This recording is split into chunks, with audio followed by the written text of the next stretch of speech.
Chapter 173. In the dark canyon, Luoya looked up into the distance. The black mountain range stretched as far as the eye could see. The towering mountains blocked the sun, and only a little bit of light could be seen from the gaps in the mountains.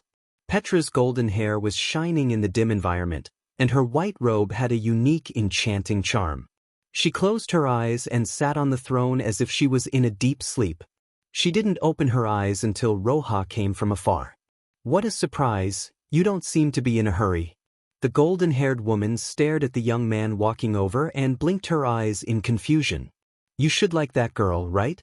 If this continues, she will definitely die." "I know, but venting my anger is meaningless to the current situation. It's just self-satisfaction. Even if I vent my anger, Xia Luo will still die. I don't want her to die, I want her to live. I don't want to lose her, so I have to be calm." Under Pei Tila's gaze, the black-haired young man's voice trembled as he spoke. The blonde woman was stunned. She stared at the young man who was clenching his teeth and realized that his tightly clenched fist was beginning to bleed. "I see. I understand. Then answer my question, Luoya. What is the most beautiful thing in fate?" The answer to the most beautiful thing is difficult. Everyone's sense of beauty is different. But if it's fate, then I think it's choice. Choice? Pei Tila widened his eyes in surprise. Luoya nodded. Isabella once said that fate is a game. It is fixed at the moment of its end, and before that, it is a variable.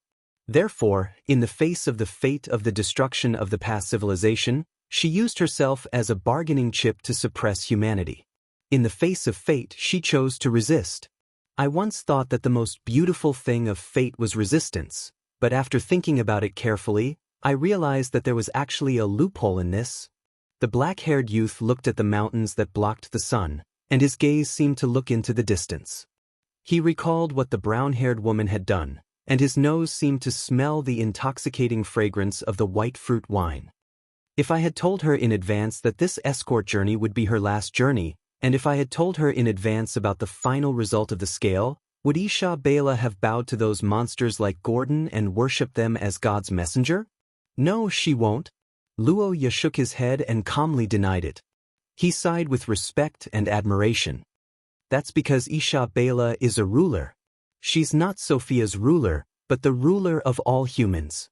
Even if she knows that she's going to die, she'll definitely follow fate and set sail for the future of the entire human race. She'll sink the egg of disaster into the ocean forever. On the battlefield, there are heroes who face death unflinchingly in order to protect their comrades. Before the plague, there are doctors who know the danger but still treat the sick. They're all people who choose to follow their own fates. However, the light that they shine with their lives isn't any weaker than anyone else's. In fact, they're even more dazzling and worthy of respect. Choice, and the people who make these great choices, they're the most beautiful things of fate. No matter if they obey or resist, they're not the slaves of fate. Instead, they're the masters of fate. Luoya's explanation echoed throughout the canyon. His voice was firm and powerful. Pei Tila stared blankly at the youth below her. She looked into his golden eyes and repeated his words to herself. Not obeying or resisting, but choosing to become the most beautiful thing of all? The golden-haired woman leaned back on her throne and looked at the sky above the canyon. Her thoughts seemed to have traveled back thousands of years and returned to the mythical era. After a long while, she smiled lightly. "Little fellow, thank you. You've allowed me to find meaning in obeying fate. Seems like you're quite satisfied with my answer. You've really found an answer that I like. Now, no matter what, I can't stay out of this. Perhaps this is some kind of fate." Pei Tila smiled bitterly. She raised her head and looked into the distance. Her gaze fell on the battle between gold and black on the surface of the sea. Her expression gradually became serious. "Little fellow, I'm willing to help you. However, I have to tell you a fact. That monster's strength is far beyond your imagination. You have a powerful protection spell on you. It's easy to save you, but to defeat the enemy and save that girl is as difficult as ascending to the heavens. You don't have enough spell power." Pei Tila's words made the black-haired youth fall into silence. His worries had finally become reality.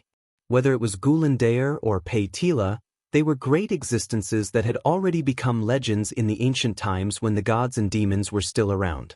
However, no matter how powerful they had already passed away. The only connection they had with the present world was Luoya. The last time he fought with Vader in the historical fragment was Luoya's limit. However, Vader was only at Source Rank 2 at that time. He had just broken through and was seriously injured. However, what about the 6 disasters now? Chapter 174. In the dark depths of the sea, Luoya's body was wrapped in a rainbow-colored light as she slowly awakened. On the surface of the sea, it was the final moment. At the forefront of the entire human army, at the head of dozens of warships, stood 2 figures under the golden torrent. One was a brown-haired woman, and the other was a girl with lighter hair. Isha Bela looked at Xia Luot with a surprised expression. Although it was weak, she had indeed sensed the energy fluctuations of the rainbow-colored crystal. Her Majesty glanced behind the girl and widened her eyes when she didn't see Luoya. So that's how it is. What a silly child. But I don't have the right to criticize you. Isha Bela smiled bitterly as she opened her palm. A shining ring appeared in her tightly clenched palm. It was her engagement ring. Protecting mankind and civilization was indeed a great goal and a noble ideal, but it was very difficult for human beings to persist in a predicament with only ideals and goals. When disasters came, it was often the smaller and more intense feelings that made human beings burst out with unimaginable strength. For example, family and love. Protecting one's family and one's lover. This was what Xia Luot thought. At the same time, it was also the source of Isha Bela's courage and the motivation to move forward. Amidst the furious roar of the dark monster, the 2 women who were in love looked at each other and smiled. They were no longer afraid. They reached out their hands together. In the golden waves, the Colossus trembled and began its final battle with Mr. Darkness. At the same time, Luoya had already disregarded life and death in the dark depths of the sea. The black-haired boy reached out to touch the rainbow-colored barrier that isolated the seawater, his mind recalling the beautiful brown-haired figure. From the first time they met at Akate's house, to the cooperation in the study, to Austin's butterfly shadow, to the smoke on the golden battleship, everything had turned into the sound of a trigger being pulled. The moment Luoya fell into the sea, the last thing he saw of the girl wasn't a forced smile. Instead, it was an expression of holding back her tears. Those tears were the pain of parting and the fear of death. Why did Xia Luot do this? Was it to repay him for saving her? Was it because of her responsibility for what had happened? Or was it those feelings that were buried in his chest, burning to the point of being painful? It was impossible for people to understand each other. Individual differences would always exist, so Luoya could not determine the components of this behavior. But was this important? No, none of that was important. The most important thing was for her to survive and tell him personally. However, as the person to listen to it, I'm afraid that I might not be able to be there. The feeling of the curse power being stripped from his body continued. Luoya could feel that a huge body was being built in the darkness behind him. But just as Pei-Tila said, his curse power was far from enough. He could only overdraw his life force to replace it. The red curse power once again engulfed Luoya as if it was burning. The Gulandair's immortality began to do its best to buy time for Luoya, but even so, the young man's body still had many negative statuses. His body gradually lost strength and his mind became unclear. The black-haired young man looked at the dark seabed around him. He suddenly felt that he might have to stay here forever. He was not afraid of death, but an unbearable unwillingness came with it. He really wanted to see her, even if it was just to say goodbye. What should he do? A small wish appeared in his heart. The black-haired young man pondered. The cold seawater made the surrounding temperature even colder.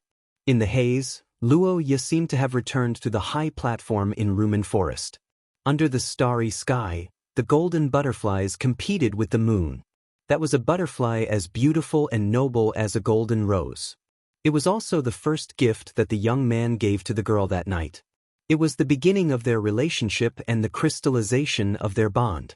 Right, she likes butterflies? The young man muttered to himself. He raised his hand. The golden light from when the butterflies were hatched shone again.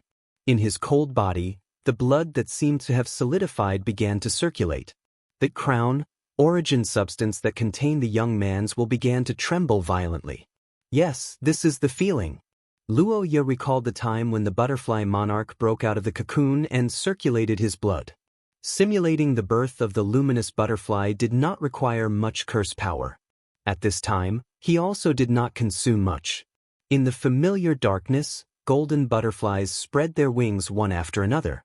They gathered into a group of butterflies and circled around their master. There was light in the darkness again, but last time it was in the dark night. This time, it was in the deep sea. Unknowingly, not only the butterflies, but also Luo Ye was dyed with a layer of light. The golden curse power spread like a rendering, causing the huge figure in the seabed to suddenly open his eyes. This is... The ancient god raised his head and looked at the fragment of the crown in disbelief. On the other side, the black-haired young man's face also showed a satisfied smile. Chapter 175. Amidst the huge waves, the Luo Ye brand speedboat with billowing black smoke drifted across the sea, braving the wind and waves as it sped towards the location of the golden butterfly. The black-haired teenager recalled Pei Tila's imposing figure as he looked at the system's evaluation. He struggled to prop up his upper body and glanced at the center of the golden butterfly in pain. The moment he saw that Xia Luo was unharmed, he finally heaved a sigh of relief. Crack! A crisp sound came from his arm. He wasn't sure if it was because he was relieved, but after entering the undead state, Luo Ye's bones no longer felt the need to be stubborn. He propped his arm up and declared it useless. Caught off guard, the teenager plunged into the smoke and dust. After a while, he coughed twice and turned over. He stretched out his hand to straighten the bone, but after thinking about it, he put it back. Forget it, the result of straightening it might not necessarily be the right one. It might even be crooked. Luo Ye, who had a new understanding of reality, sighed. Now, there were still sporadic red curses on his body. He was in a state of deep undead state.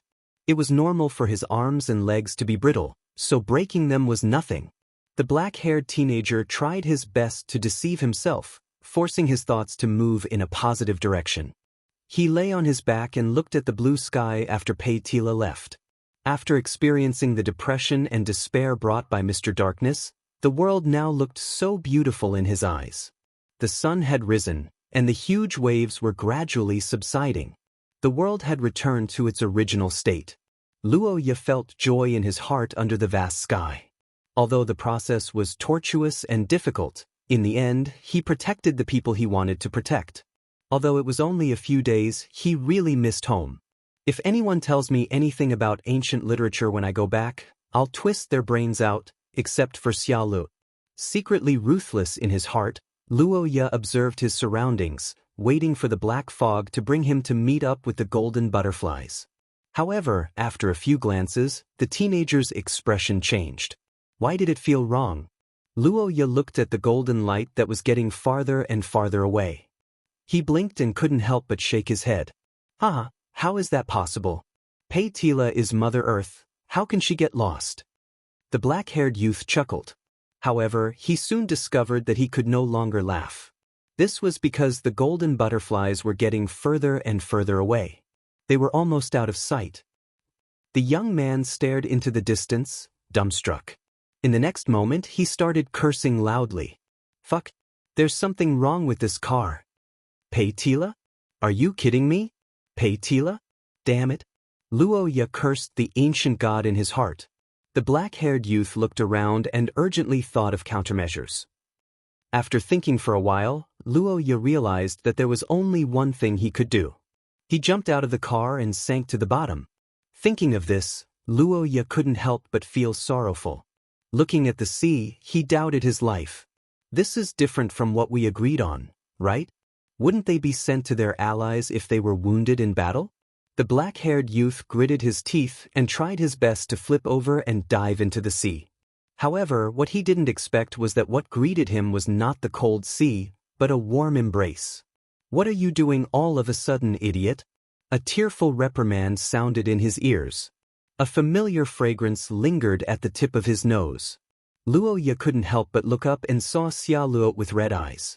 Just as Luoya was about to jump out of the car, the reddish-brown-haired girl successfully arrived with the help of the Golden Soul. She caught the youth in the nick of time. Following closely behind was Isha Bela, who was slightly injured but almost exhausted of her curse power. Xia Luot, the black-haired youth, looked at the girl who was close by. His lips moved, but he suddenly didn't know what to say.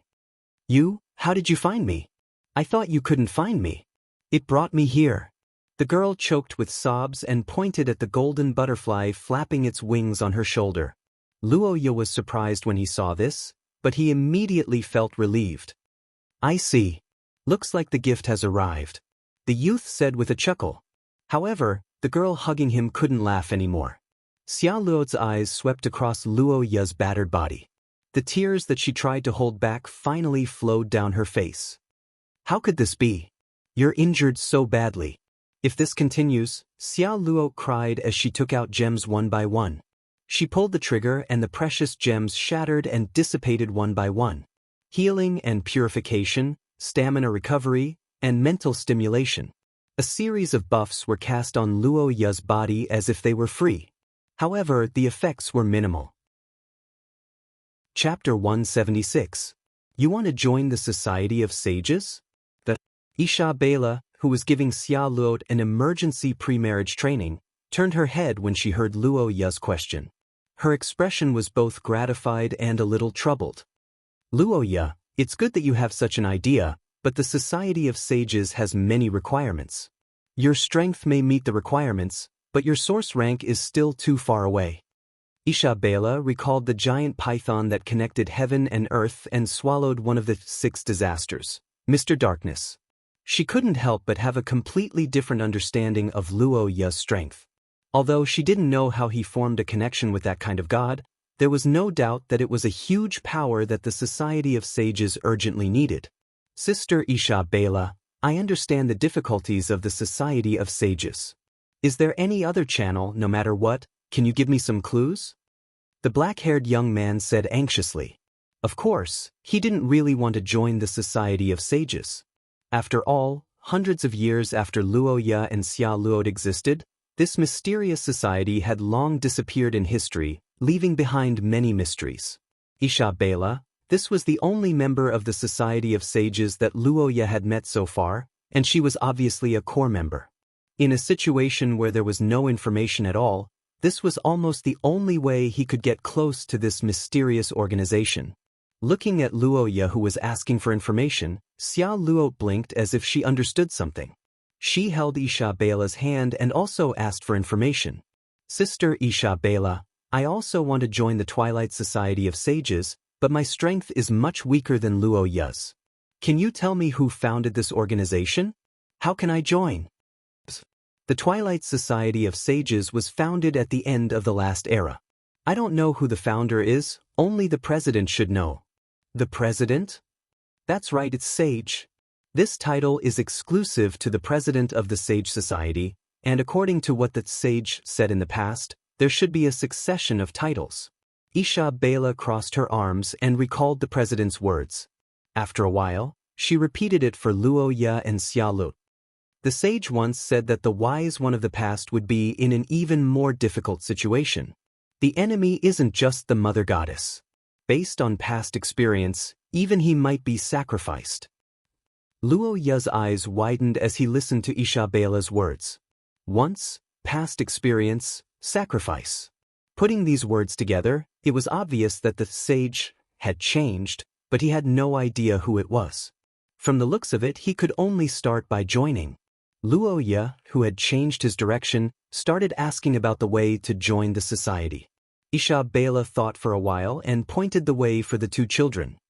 Due to the nature of the Sage Society, there may be serious consequences if a traitor appears. Therefore, the examination to join the society is very strict. In the beginning, the Sage Society would take the initiative to look for you, but this method was too inefficient, so later on, there was a recommendation system. Recommendation? Sister Isha Bela, you can do that? I do have this authority, but to join the society, you need at least 2 recommendations. 2 referees? I thought you didn't know each other? Luoya was a little dumbfounded by Isabela's answer. According to the information he knew, the sages of the Sage Society basically didn't know each other, so how could he contact 2 members? Was it to discuss the recommendation together? That didn't seem very likely. After all, the recommendations were transparent. Wouldn't this be equivalent to exposing part of the recommendation's interpersonal relationships? What if the recommendation's true identity was found out? Luoya and Xia Luot frowned as they thought about these problems. Isabela smiled when she saw this. I know that you have questions, but you're mistaken about one thing. Actually, we don't know the recommendations. You don't know them? Then how do you know the quality and strength of these new members? It's very simple. Because we have enough time and environment to observe them. Isabela looked at the 2 surprised children and hesitated for a moment. After thinking about it, she decided to reveal the answer. After all, both Luoya and Xia Luot were highly talented. They would be more than qualified to join the Sage Society in the future, not to mention that they were her and Vincent's relatives. The Academy in Bologna, the country of scholars. The Sage Society selects its talents from there. Her Majesty the Queen looked at the boys and girls and decided to make things clear. Every year when they enter the Academy, the Sage Society will send different marks with blessings to the candidates. They will treat it as an ordinary protective curse vessel, but the members of the Sage Society will recognize it. They will observe everyone's performance and behavior, then make their own evaluations and choose their own recommendations. The members who have the right to recommend will change every year, and the recommended will not join the society immediately after being selected. Instead, someone will be sent to persuade them when they are most likely to join the society. Some people may join the society after leaving the academy for a year, and some may join decades later. This ensures that our respective identities will not be discovered to the greatest extent. I see. Luoya and Xia Luot nodded after listening to Isabela's explanation. The Sage Society's system could be said to protect the members' respective interests to the greatest extent possible, but Luoya didn't know whether to laugh or cry. Chapter 177.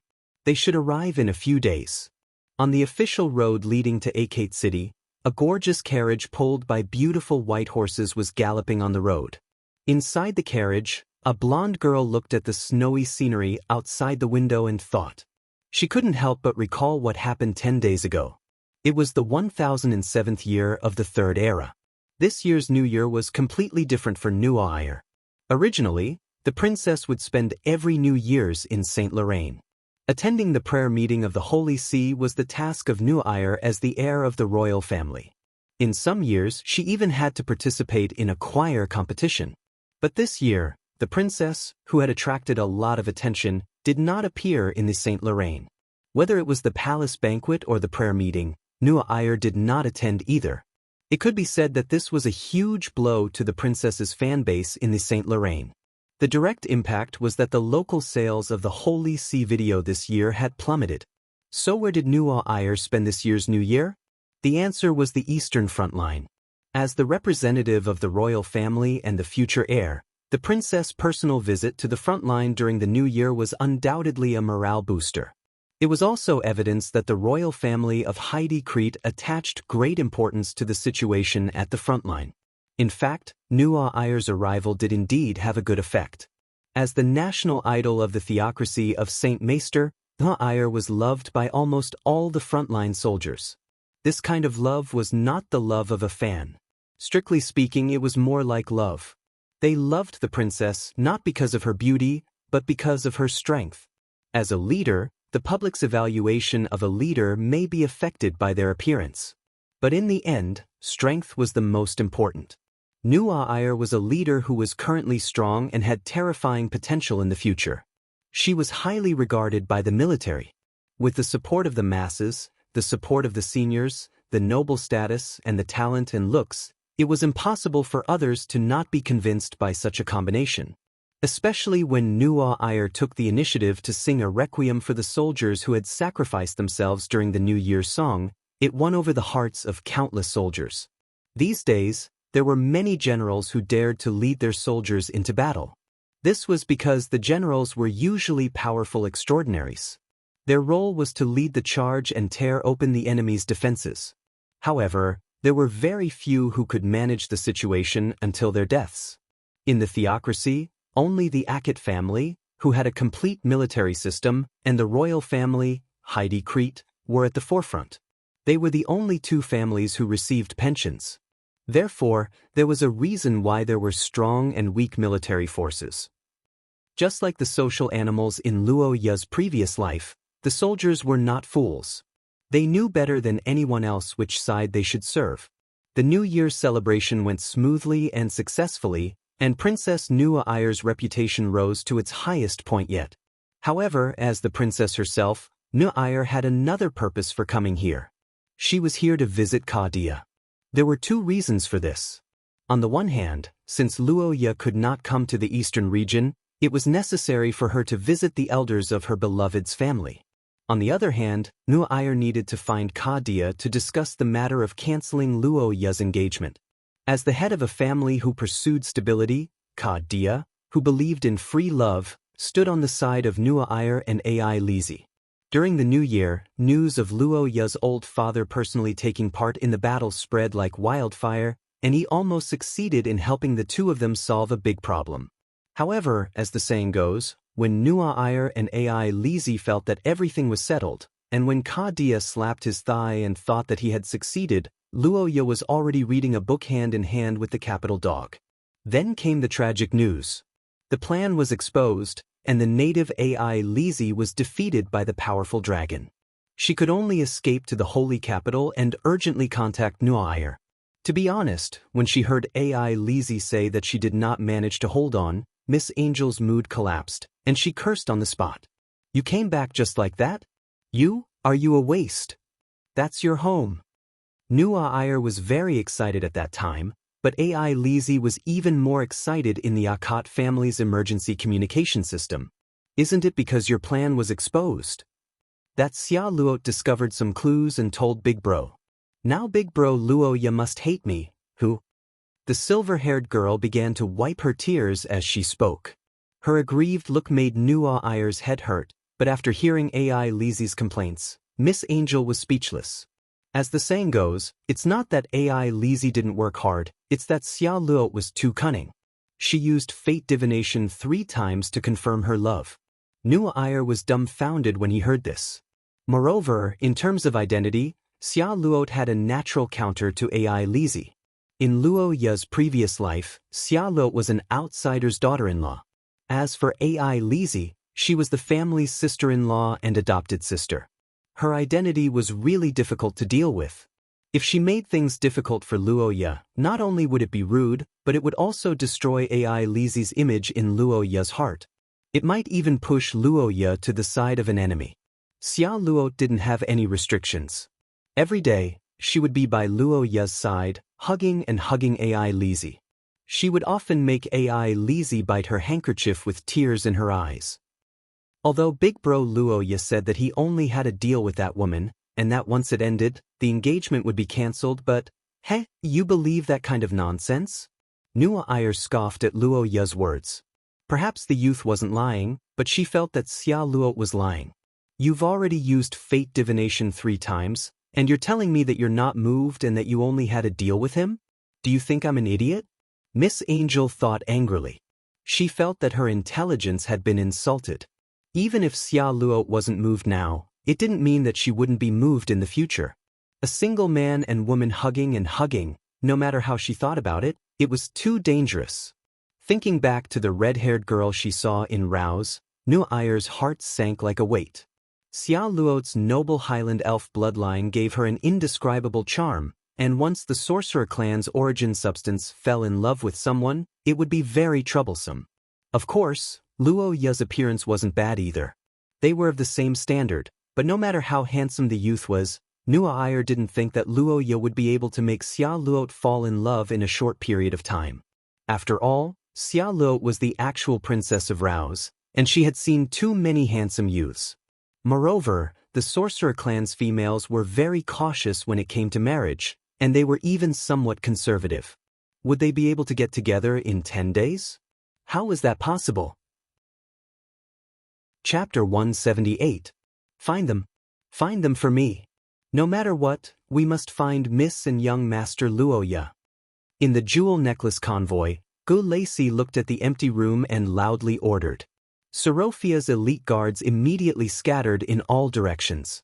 The black-haired maid recalled everything that had happened and felt her scalp go numb. As a full-time maid of the Sorofia family, Go Lacey had always been loyal to her duties. She was confident that she would never betray her mistrust, especially in the area of safety. She had deep feelings for Xia Luot and could be said to be meticulous. She had to personally control every step of the way. Over the years, it wasn't that there weren't people who tried to cause trouble for the Sorofia family. There were indeed people who wanted to take risks, but as soon as they got close to Xia Luot, they would mysteriously disappear without exception. The strength of a level 3 source rank was no joke. As long as Go Lacey was there, most of the assassins wouldn't live long enough to see Xia Luot. But today, Go Lacey had miscalculated. The miss of the Sorofia family, her most beloved master, had actually disappeared right under her nose. And it wasn't just Xia Luot who had disappeared, even the young master of the Akot family had disappeared with her. In Go Lacey's mind, there were only 4 words that could describe this situation. The sky fell and the earth cracked. No, don't panic. There's still hope. The door of the jewel necklace hasn't been opened and there's no sign of the curse nearby. They're definitely still in the carriage. The maid with wet eyes and trembling body pressed her temples and tried her best to think of the possible situation. Because in theory, the fluctuation of the curse and the effect of the curse happened at the same time. When the transfer curse was activated, the caster of the curse would leave, so the fluctuation of the curse couldn't be removed. There was only one possibility, and that was the curse released by the 2 people in the isolation room. Because Xia Luot and Luoya used the twin stone to go to the Austin Empire to participate in the luminous butterfly gathering in the Rumen forest, the 2 of them were unconscious. In this situation, they naturally needed extra protection. This isolation room was built for this purpose. Its material was special and could isolate curse power. Outsiders could not use curse power to enter, but the people inside could teleport. But the question was this even possible? Go Lacey estimated that Luoya's strength was probably at source level 5. This level was far from being able to use a transfer spell involving space. He could only use a special curse vessel. However, because Xia Luot designed a dress for Luoya, the young master of the Akot family could be said to be naked. He brought nothing except a set of clothes. Even if the Akot family is an adept family, do you think you can kidnap someone out of thin air? Go Lacey didn't believe that there was such a bizarre thing in this world, and what's the point? Although it was just a transaction, Luoya was now Xia Luot's fiancé. In this case, even if he wanted to do something to Miss, Go Lacey had no right to stop him as a servant, so there was no need to kidnap him. Of course, there was another possibility that was Xia Luot kidnapped Luoya, but for this, how is it possible? Miss is such an elegant and skillful lady. How can she kidnap a man? It's impossible in the past, impossible now, and even more impossible in the future. The black-haired maid shook her head. After thinking for a while, the more she thought, the more confused she became. She looked down at the pendant in her arms. The blood-colored pendant was shining under the light, and there was nothing unusual. Xia Luot's life wasn't in danger. This was the only good news she could be sure of, but it didn't mean that there wouldn't be any danger in the future. There was another problem, and that was, she didn't know about Luoya's situation. It hadn't been long since the incident happened, so everything was still fine. After a while, the Akot family would come looking for Luoya. What could Go Lacey give them? This was the Akot mansion in the main city of the Akot family within the Akot family's territory. The courtyard was filled with hundreds of guards, yet the Sorofia family had lost the only son of the Akot family. If the Akot family found out about this, Grace and the others wouldn't be able to explain themselves no matter how many mouths they had. The Akot family wasn't a large and prosperous family like the Sorofia family. In this generation, Luoya was the only child. Moreover, Luo Ye was the acting lord of the territory at the age of 10. He was the genius who led the Akat family's development by leaps and bounds. If Sorofia family couldn't find Luo Ye by today, this matter would definitely escalate to the heavens. Gu Lacey was anxious, but what she didn't expect was that there was a sudden commotion in the house. The moment the fluctuation of the curse power appeared, all the transcendents present were stunned. Then they all looked at the door. Under dozens of gazes, Gu Lacey suddenly turned around, kicked the door open and rushed in. "Miss?" Gu Lacey shouted as she entered the room. She found that there were two figures in the originally empty room. Xia Luo's eyelids moved as the maid shouted. After a while, he gently opened his eyes. "This place is..." Xia Luo looked at the familiar ceiling of the gem necklace team's isolation room. She was stunned for a moment like a person who had just woken up, but then her eyes widened. She remembered what Luo Ye said before she fainted. "We're back?" The red-haired girl just came back to her senses when Gu Lacey rushed over. The black-haired maid looked at the exhausted girl after the battle and released a curse to check the condition of Xia Luo's body. However, she didn't expect that before her curse was ready, her miss had already struggled to get up. "Luo Ye?" Charlotte, who was now fully awake, looked at the unconscious youth beside her. Ignoring Grace, she immediately pounced towards him. As the young lady rushed to the youth's side, she remembered Isabella's words and hurriedly called out. Chapter 179. In the middle of the night, Luo Ye woke up from his sleep. At the beginning of his awakening, Luo Ye's consciousness was still very fuzzy. He felt that his body was very heavy and very cold. His undead ability blocked his sense of pain, so he didn't feel any pain. However, he was somewhat numb to his body. Therefore, when Luo Ye was unconscious, his sense of touch wasn't very sensitive. But even so, Luo Ye still felt a little strange. Every time the young man felt a bone-chilling cold and couldn't wake up, as if he was about to fall into the abyss, his lips would feel a little smooth and moist. Occasionally, Luo Ye would also smell a faint fragrance. Then, a surge of curse power would flow into his body like warm water, helping him suppress the bone-chilling cold. This scene repeated at least 10 times while he was unconscious. Every time, he would fall asleep again. In the end, his body even remembered this feeling. When the cold reached its peak, it would even cooperate with the cold reflexively. The unconscious Luo Ye naturally didn't know that he had unknowingly turned into someone else's shape.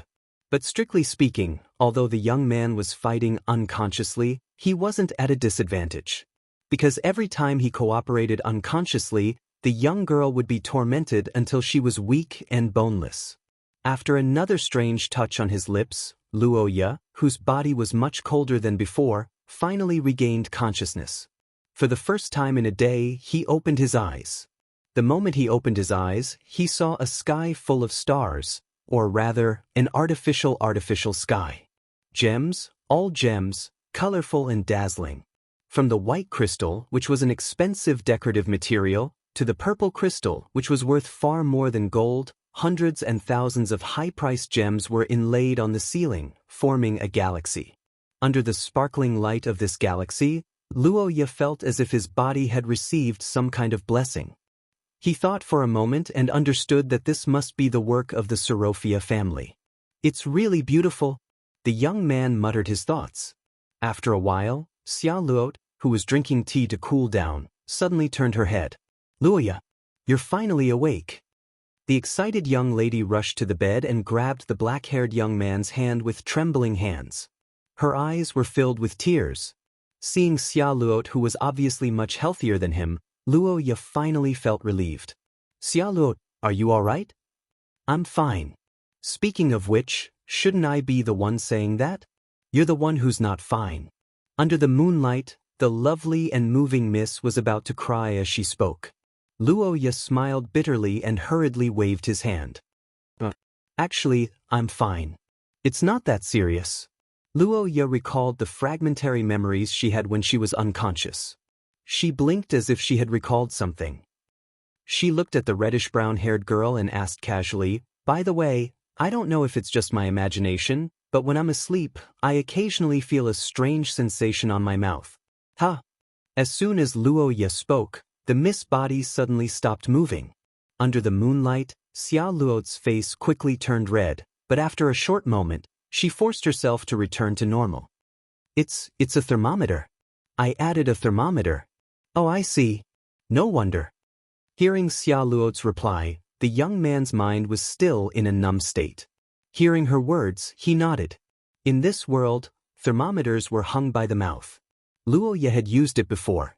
The last time was when he cooperated with Anna to pretend to be sick. Previously, when he was unconscious, Xia Luo seemed to be normal when she took his temperature. I'll have to trouble you. But please take my temperature. The thermometer is probably frozen. No.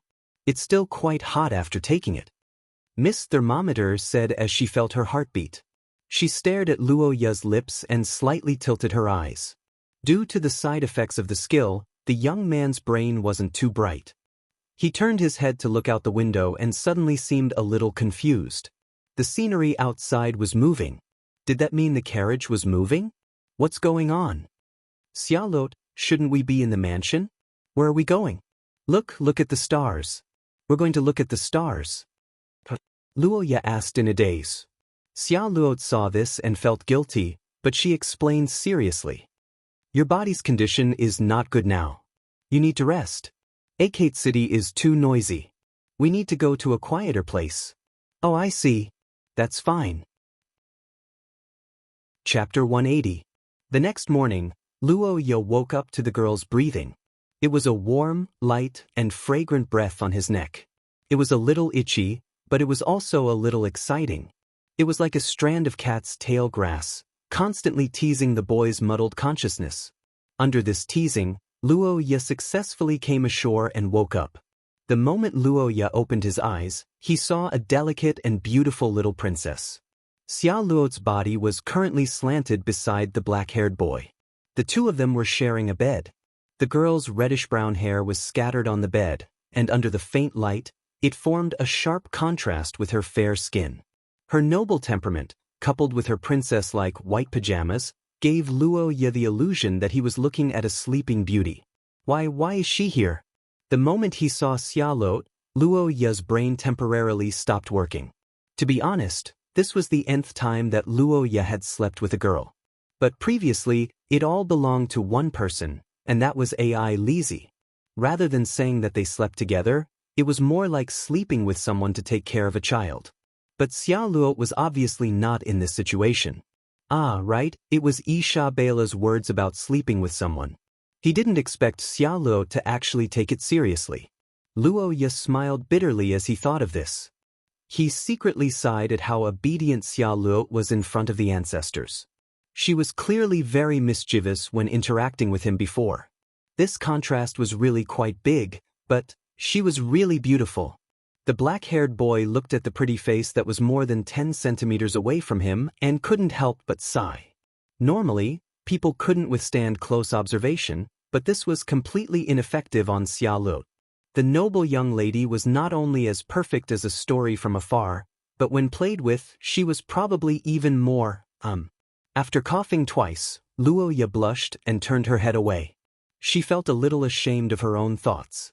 Although it was the ancestors' order, Xia Luo had abandoned her feminine modesty to share the bed with him in order to save him. At this time, as the one being saved, it would be rude to have any evil thoughts. Mr. Luo Ye blamed himself in his heart, but his light cough caused Xia Luo to gradually wake up. The reddish-brown-haired girl opened her eyes, and the moment her blurred gaze met Luo Ye's, she became completely awake. Looking at the young man whose eyes met hers, Xia Luo winked playfully and revealed a teasing smile. Mr. Luo Ye, are you peeping at my sleeping face? No, I just woke up too. The young man explained with a guilty conscience, but Xia Luo didn't care. She looked at Luo Ye, got up, and approached him. As the young man's voice became softer and softer, she leaned over and kissed him gently on the cheek. Good morning, my dear. In the gentle whisper, Luo Ye was stunned. Xia Luo gently wrapped her arms around the young man's neck. Her luxurious body was only separated by a thin layer of pajamas, and her seductive body fragrance was like an aphrodisiac, causing Luo Ye's heartbeat to soar. What's going on? Luo Ya's brain quickly overheated. At the same time, he suddenly remembered something. The young man's gaze turned to the system, and his pupils suddenly shrank when he saw the record. Favorability plus 80,000. Rich women are not only rich, but also have a lot of favorability? Lying under the starry sky ceiling in Xia Luo's bedroom, Luo Ya thought to himself. He felt that things might be a little serious. 80,000 favorability, this was something Luo Ya had never seen before. It was different from the usual favorability. Such a large amount of favorability basically represented a substantial change in the relationship between two people.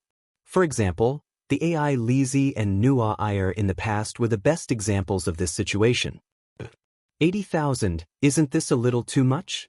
Although I do want to increase Xia Luo's favorability, but 80,000, the black-haired young man looked at the young lady who was mischievously poking his cheek, and felt that this wave of poking was a little too forceful.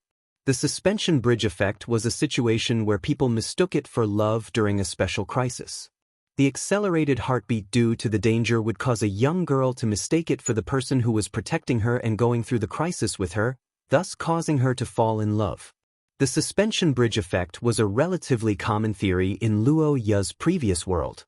The people of this world naturally didn't know about it, but if one were to ask whether Xia Luo became like this because of the suspension bridge effect, Luo Ya felt that this was definitely a factor, but it should also be because of their marriage and Isha Bela.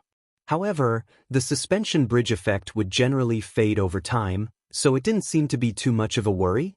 Dear, what do you want to eat for breakfast? Anything. In the room, the young lady held her cheek with one hand and mischievously played on Luo Ya's face with the other. Her slender white legs kicked back and forth on the bed in a good mood. The smile on her face was filled with doting. Her innocent and gentle appearance had a unique charm of a young wife, causing Luo Ya's heart to palpitate. What's going on? Are you the wife that the country owes me? Seems like it. Chapter 181. At the breakfast table, a black-haired youth listened to the music in his ears and looked at the artwork on the walls. His eyes were filled with doubts about life and self-doubt. For so many years, although Luo Ya had always flaunted himself as an honest, friendly, and helpful person, he knew that a truly good person would not be able to mix well in the noble circle. However, if he wanted to benefit the group, he could not be a maverick. So what should he do? The answer was to put on an act. In terms of acting, Luo Ya's foundation was very solid. Whether it was a righteous messenger or a treacherous merchant, Luo Ya could act out them vividly. However, his confidence in acting met with a Waterloo here. Just now, on Xia Luo's princess bed, Luo Ya witnessed Miss Merchant's unique skill in acting for the first time in a long time. The red-haired girl did not give Luo Ya any chance at all. If he asked, she would say that she would complete the commission and go home to get married. If he asked again, her eyes would be filled with tears. Dear, can you not make such bad jokes in the future? But you should know that our marriage contract was signed by our ancestors 100 years ago. It is sacred and traditional. How can I use it to make a deal? When the red-haired girl wiped her tears and said this, Luo Ya felt as if there were tens of thousands of mythical beasts galloping through his heart. He looked at the girl who had talked terms with him in the Akat mansion and felt as if he had transmigrated. No, how could it be? The youth who was almost fooled by Xia Luo thought so and quickly shook his head to calm himself down. He could not help but admire this girl's powerful brainwashing ability. Xia Luo did not admit to it and Luo Ya could not do anything. After all, the terms were mutually beneficial. Luo Ya did not think that there was any possibility of failure. Naturally, there was no paper document. It was a standard case of dead men telling no tales.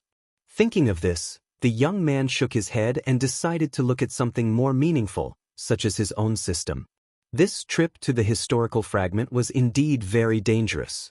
Luo Ya and Xia Luo experienced more than one life and death crisis, but the rewards were also very generous. The most obvious reward was the frozen touch skill, but there were actually other rewards. Rating, perfect, 115. Bloodline upgrade successful. You have received Bloodline, King Selection Blood, Silver. The ancient contract, the broken crown, the king is gone. The glory and prosperity are scattered. Your hands pick up the dust, surpass the boundary, and return the truth. When Luo Ye saw this new line of system introduction, he almost reflexively thought of the scene where Pei Tila absorbed the golden curse power and soared into the sky underwater. At that time, Luo Ye's curse power had many suspicious points. It was obviously abnormal, and the new ability of this new bloodline seemed to be the only clue. It still doesn't sound human. Looking at this abstract introduction for a while, Luo Ye could only helplessly shake his head. He recalled the situation at that time and felt that it was very likely to be an enhanced skill, but as for how to do it, rub butterflies? No way, not to mention whether it was troublesome or not. It was too inappropriate for a man to rub butterflies for no reason. Luo Ye looked at his broken body and sighed. It would probably be a long time before he could personally practice it. After all, many bloodline abilities had side effects. If he accidentally killed himself in practice, it would be an unprecedented idiotic behavior. But in any case, the appearance of a new bloodline ability made Luo Ye very excited. The ability wouldn't grow legs and run away on its own. Luo Ye grasped it was only a matter of time. Besides the ability, there was actually a breakthrough that was also very exciting, and that was the bloodline upgrade to silver. Silver bloodline and bronze bloodline, although there was only a difference of one stage, the number of people who had it decreased exponentially. Although bronze bloodline appeared in ordinary extraordinary families, they would also pay attention to it, but they wouldn't use all their resources to cultivate it. But if a silver bloodline fell from the sky, it would be a different story. Silver bloodline basically represented the ticket to becoming a high-level extraordinary. Source rank 3 was a huge hurdle that all extraordinary had to face. Countless praised geniuses rushed all the way to source rank 3, but then wasted their lives without making any progress. But silver bloodline was different. The degree of mutation of their body was much higher than that of bronze bloodline. As long as they worked hard, it wouldn't be difficult for them to break through. Because of this, once a family had a silver bloodline, it was equivalent to winning the lottery. As long as there were no accidents, there would definitely be a powerhouse above source rank 3 in the next few decades. This basically represented the prosperity of the family. So when dealing with silver bloodline, extraordinary families would spend a lot of money. As long as they didn't die, they would spend as much as they could. Luo Ye had obtained a lot of things from this historical fragment. The frozen touch skill was very powerful, and the new effect of the king's chosen blood was also very amazing. But if he had to say what he valued the most, it would be the simplest silver bloodline. This was because only with the silver bloodline could Luo Ye truly stand on the same starting line as geniuses like Nua Iyer and AI Lizzie. For a long time, although Luo Ye's strength had always been ahead of the girls in one wave burst, his foundation was actually worse than them. The talent of Nua Iyer and the others was different from Luo Ye's. Instead of saying that Luo Ye had talent, it was more like looking for opportunities. All the gains depended on oneself. On the other hand, Nua Iyer and the others were more like geniuses. They could level up just by breathing. Because of this, Gulen Dayer and Pei Tila would always talk about those dirty topics. This was because Nua Iyer and the others were rare geniuses even in the eyes of the ancient gods. Of course, they were the best choice to continue the bloodline. Now, after going through so many hardships, Luo Ye had finally turned from a bicycle into a motorcycle. This kind of satisfaction suddenly faded away the little inferiority he had buried in the depths of his heart for a long time. It made him happy. The youth who was in a good mood leaned back on the chair and sighed. He turned his head to look at the bright sunshine outside the window. He suddenly felt that the world had never been so beautiful before. Chapter 182. They finally arrived. In front of the Akot family's mansion, Nua Iyer Heathcliff was sitting in a luxurious carriage pulled by a frostwing horse. Looking ahead, she let out a sigh of relief. It had been more than a week since she received the message from AI Lizzie in the eastern region. During this week, Nua Iyer had traveled a long way and finally arrived at the Akot family's mansion. Recalling the first time she entered the Akot family's mansion a few years ago, Nua Iyer couldn't help but sigh. Who would have thought that a simple visit back then would lead her to meet a strange young man who completely understood her XP? Since then, the two of them had been in constant contact, confronting each other, going through crises, and supporting each other. Now, they had become two people who couldn't live without each other. Well, Luoya was still stubbornly resisting her XP, but Nuair believed that under her persuasion, Luoya would be willing to cooperate with her one day. Yes, Nuair was full of confidence because she and Luoya had experienced life and death together. Although they were independent and didn't rely on each other, if either one of them had a problem, the other would immediately rush to their aid. This was because their hearts were united. Therefore, Nuair was full of confidence in this battle. Xia Luo was just a fiancé in name. So what if she stayed in the Akat family's mansion for half a month? Had she ever fought alongside Luoya before? Was there a trust that transcended life and death? Was there a love that threw away all the fame and status and only looked at it from the perspective of a person? Thinking of this, Miss Angel revealed a proud smile and flicked her hair. The answer had already appeared in her heart. How could she? She was nothing more than a pitiful person who held onto the marriage contract as her last weapon. As long as she didn't have that marriage contract, she wouldn't be able to do anything. A smile appeared on Miss Angel's face. She already had a plan in her mind. While she was thinking, the gate of Akat's house was getting closer and closer. Familiar scenery and familiar buildings. The servants of the Akat family welcomed her in a timely manner. About 100 meters away, the Akat family's courtyard was already opened for the princess. Nuair sat in the car and decided to do some inappropriate intimate actions when he saw Luoya later. Nuair intended to quickly enter the battlefield. The holidays in the eastern region were not long, and Nuair did not have much time. She had to quickly and neatly get rid of Xia Luot, and then return to the battlefield with peace of mind. In order to resist foreign aggression, one must first pacify internal affairs. However, to her surprise, things didn't seem to go according to her plan. Someone did come out to greet them, but the person leading them was Anna. Luoya and Xia Luot were nowhere to be seen. What's going on? As a guest, Xia Luot might not be able to greet them in front of the Akat family's gate, but what about Luoya? How could he not come out? Nuair's blue eyes widened. Before her brain could react, the carriage had already stopped in front of the gate.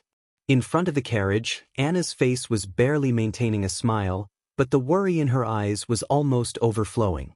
Recently, because of the pressure from the current head of the family, Kadia, Anna had cooperated with AI Lizzie and Nuair's killing operation.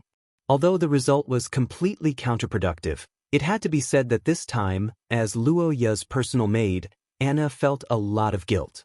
Before Luoya reached adulthood, which was 14 years old, the command and control of the personal maid position was in the hands of the head of the family, Kadia. So at least for now, Anna had to obey the orders of the head of the family, Kadia. Otherwise, it would be the same as violating the military rules. She would be punished, and it was very likely that she would be removed from her position and completely leave the little master that she had watched grow up. But it had to be said that this order put Anna in a dilemma. Even if Luoya didn't say anything, Anna's guilt and worry didn't stop. Is young master hating me? Every time Anna thought of this matter, she felt as though she was a mother who was hated by her child, or an elder sister who was hated by her younger brother. She couldn't sleep well night after night. In fact, Luoya didn't mean it at all. He was just being taken care of by a rich woman and didn't have time to see Anna. Because of this guilt, Anna didn't raise any doubts when Luoya went to have dinner with Xia Luot on the carriage 3 days ago. After that, they went out of the city to enjoy the scenery. But gradually, Anna realized that something was wrong. Although Luoya and Xia Luot's journey would be reported every day by Sophia's messenger, they had traveled further and further for 3 consecutive days. The journey was delayed again and again. Soon, they had arrived in the southern region and were heading straight for the Warren Mountain Range, which was the border between the two families. If Luoya was a dissolute young master who didn't care about anything in pursuit of love, it would be fine. But the reality was obviously not like that. According to Anna's observation, although Luoya was attracted to Xia Luot, he didn't have any special feelings for her. Under such circumstances, why would her cautious young master leave without saying goodbye or bringing along guards for so long? Anna was deeply suspicious of this, but she didn't have any way to contact him. Plus, she was Sophia's betrothed, so she couldn't say anything. Long time no see, Anna. Where's Luoya? Nua Iyer, who had alighted from the carriage, immediately asked Luoya's personal maid. Anna's smile froze and she couldn't help but feel anxious. Should I help young master cover up or tell her the truth? After hesitating for a moment, Anna decided to prioritize her young master's safety. She told her the truth and the uneasiness in her heart. As for Nua Iyer's reaction, Miss Angel was dumbfounded. She had already prepared her ultimate move, but in the end, Luoya and Xia Luo were gone. Not only that, they were gone for 3 days. 3 days? What kind of dinner could last for 3 days? Miss Angel clenched her fists in anger. But after thinking about it carefully, she felt that it was indeed as Anna said. There was a strong sense of strangeness. Wait, did he bring the holy sword? Chapter 183. Luoya felt that he had been sleeping a little too much recently. Ever since his return, Luoya's body had accumulated side effects that had been affecting his condition. One was that he was often sleepy, and the other was that his body was weak when he was awake. He had completely turned into a weak and beautiful young man, but under the protection of Xia Luot, this kind of thing didn't really matter. Who could bully him when he was with Miss Luot every day? The black-haired young man shook his head after waking up and reached out to touch his lips. The slight feeling of discomfort when he was in a hazy state of consciousness still lingered. She must have taken his temperature again. Sigh, it's really hard on Xia Luot. The young man let out a sigh. He was touched by the young girl who always cared about his body. Perhaps only Xia Luot could persist in doing this kind of thing that didn't have any benefits. While thanking the selfless young girl in his heart, Luoya couldn't help but think about his current financial situation. That day at breakfast, Luoya asked Xia Luot to settle the balance, but it was said that it was a joint property. Asking for this sum of money was equivalent to admitting that they were husband and wife. This was Xia Luot's unspoken words. However, in the face of such a predicament, Luoya didn't shrink back. Instead, he faced the difficulties head-on. Do you think this little trick can stop my determination to ask for money? Too naive. If it was the old debt from before, Luoya might have hesitated a little. However, this new loan to buy, Freezing Touch, was a terrible loan. 10% every month. He was dumbfounded. Okay? Apart from Soroya, who didn't care about money at all, who could afford it? And in the end, Freezing Touch wasn't only beneficial to Luoya. This skill killed the puppet master Daoj Leisai and saved Xia Luot's life. A skill that saved a life. With Xia Luot's net worth, 300,000 gold coins was honestly a bit too cheap. This amount of money probably couldn't even buy a few strands of Miss Luot's hair. In the end, Luoya chose to absorb Freezing Touch in order to survive with Xia Luot. Otherwise, with Luoya's personality, he wouldn't necessarily accept a skill like Freezing Touch that came from one of the 6 disasters. The price of extraordinary power was always a problem that extraordinary people had to consider. Ordinary extraordinary people often ignored this in pursuit of power, but the wizard family Akat was the most extraordinary family members, and Luoya was even more. Between risk and benefits, he would usually choose to prioritize risk. In order to solve the inhumane system, Luoya decided to be shameless, but he didn't expect Xia Luot to be so happy. She promised to let Luoya use the money as he wished after settling down. Luoya smiled and didn't take it too seriously. As Soroya's daughter, Xia Luot had a lot of wealth under her control. How could she let him control it all? But with this sentence, it shouldn't be difficult to settle the bill, so Luoya didn't continue to ask. Dear, you're awake? Xia Luot, who heard the sound and entered the room, saw Luoya get up from the bed and hurried over. With the girl's help, the youth moved out of the soft princess bed and sat in a wheelchair. Yes, this was Luoya's current treatment. Due to the exhaustion of life and the high level of immortality, Luoya's body was very weak. It was very difficult to stand and walk, and he might even break a bone. Helpless, he could only sit in a wheelchair. The wheels turned. This time, Luo Ye arrived at the gem necklace garden. Various potted plants released oxygen under the transparent ceiling, making Luo Ye, who was sitting beside a small round table, feel relaxed. Under the sunlight, Xia Luo's delicate face added a bit of charm. Her chair was still beside Luo Ye today, and she was gently cutting desserts for the youth. I say, we haven't arrived yet? I slept too much, so I don't know the time, but we've been walking for at least 3 or 4 days, right? Beautiful scenery takes time. This is normal, right? Luo Ye looked at the fork in front of him and was speechless. As an old feeding worker, Luo Ye had fed Ai Lizi countless times, but being fed by Xia Luo was the first. The first time he was fed was in the morning. At that time, Luo Ye was even weaker than he was now. His hands had no strength at all, and he couldn't hold the silver spoon steadily. For a moment, he was in a dilemma at the dining table. Sensing the youth's awkwardness, the girl didn't say anything. She just silently pulled the plate over, and under Luo Ye's surprised gaze, she scooped up some soup with a smile and brought it to his mouth. Luo Ye remembered the gentle and virtuous appearance of the reddish-brown-haired girl. When Luo Ye helplessly sucked on the spoon, the girl's bright smile made his heart beat faster. But in the end, that was a few days ago. Now, Luo Ye's condition was better. At least he could hold the knife steadily, so he tried to take back the initiative. I'll do it myself. No. Chapter 184. How is the natural scenery of Akat?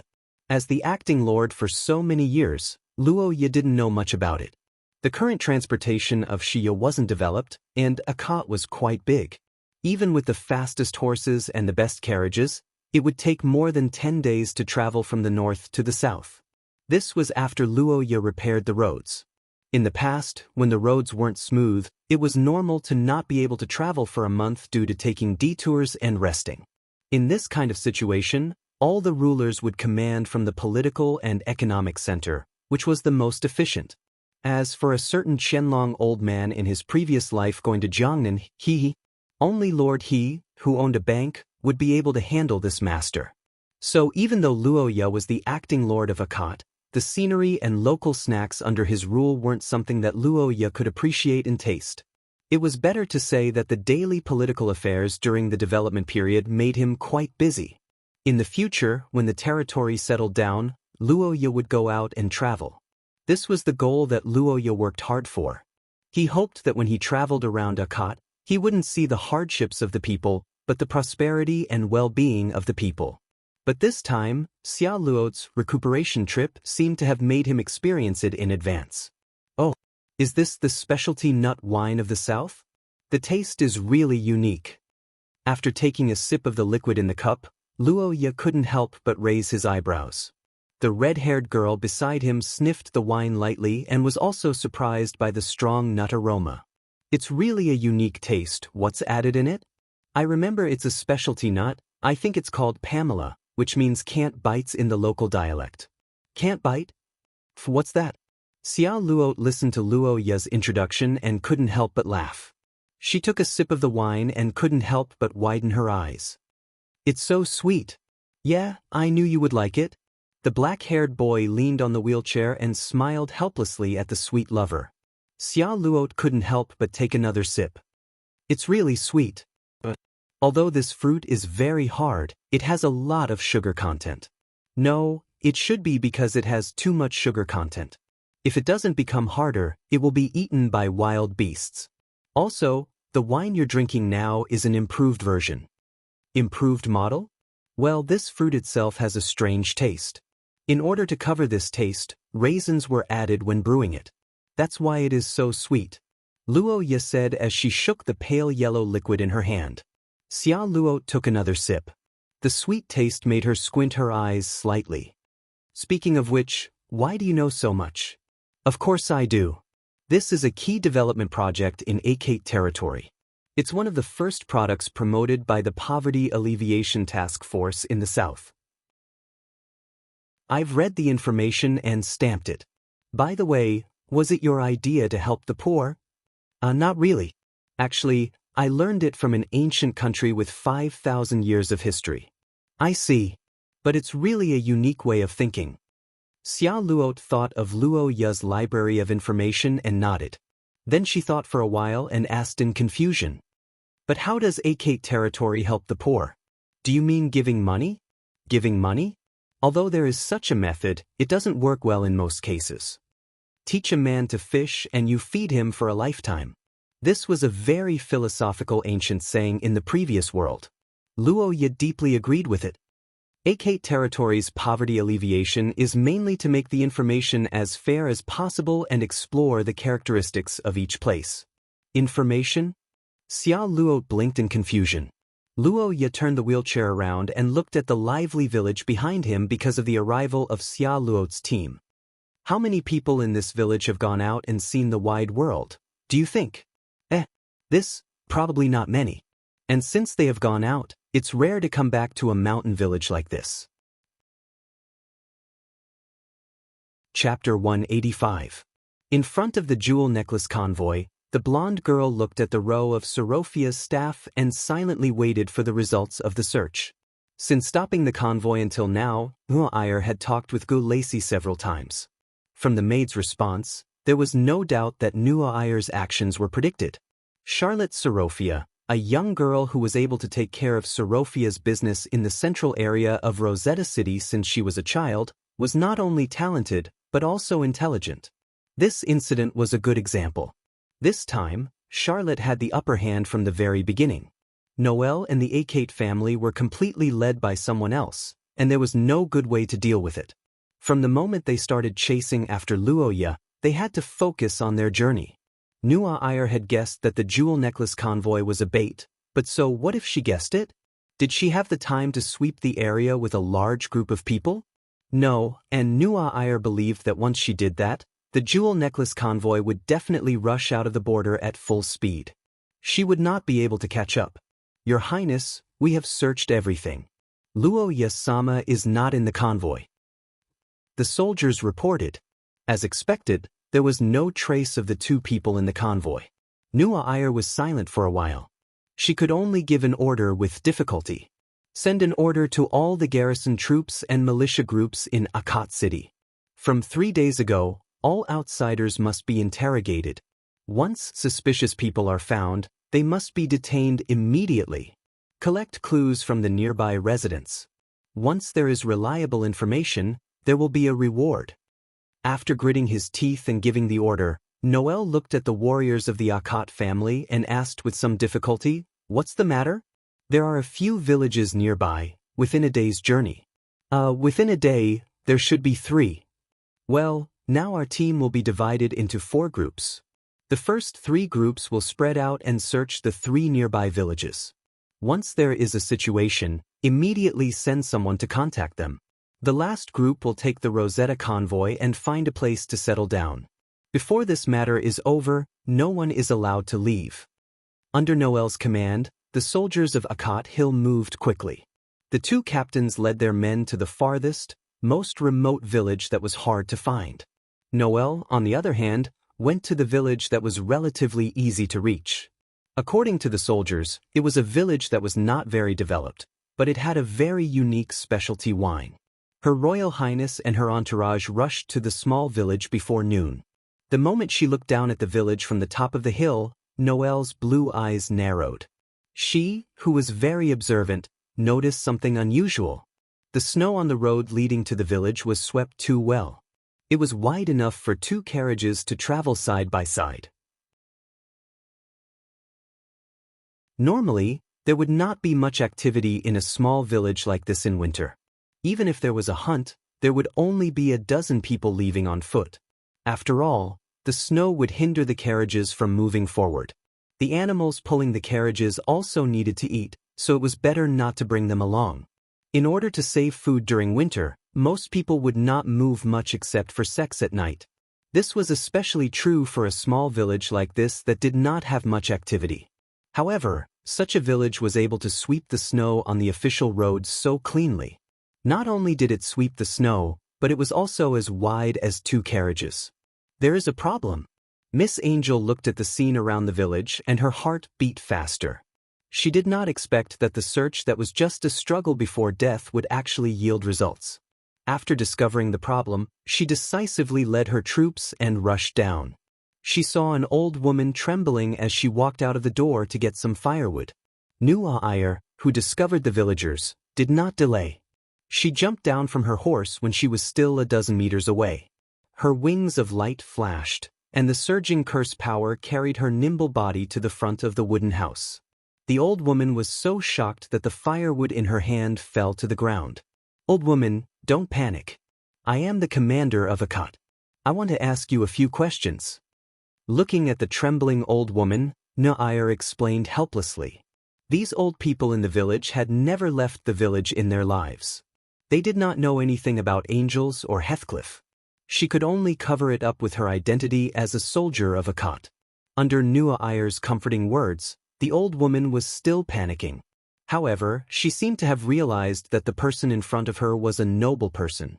Her body no longer trembled, but she was obviously stuttering when she spoke. She did not dare to raise her head. Seeing this, the princess felt helpless and could only ask the question directly. "There should be outsiders in the village these 2 days, right? Old woman, can you tell me what they look like and where they are?" Miss Angel asked in a gentle tone. Hearing this, the old woman was stunned for a moment and immediately nodded. Yes, there are outsiders. She is a lady from a rich family. She has a big carriage. Oh yes, there are many attendants." The old woman said hurriedly. She gestured the size of the carriage with her hands. Obviously, she had a deep impression of it. Nuair was excited and quickly asked for more details.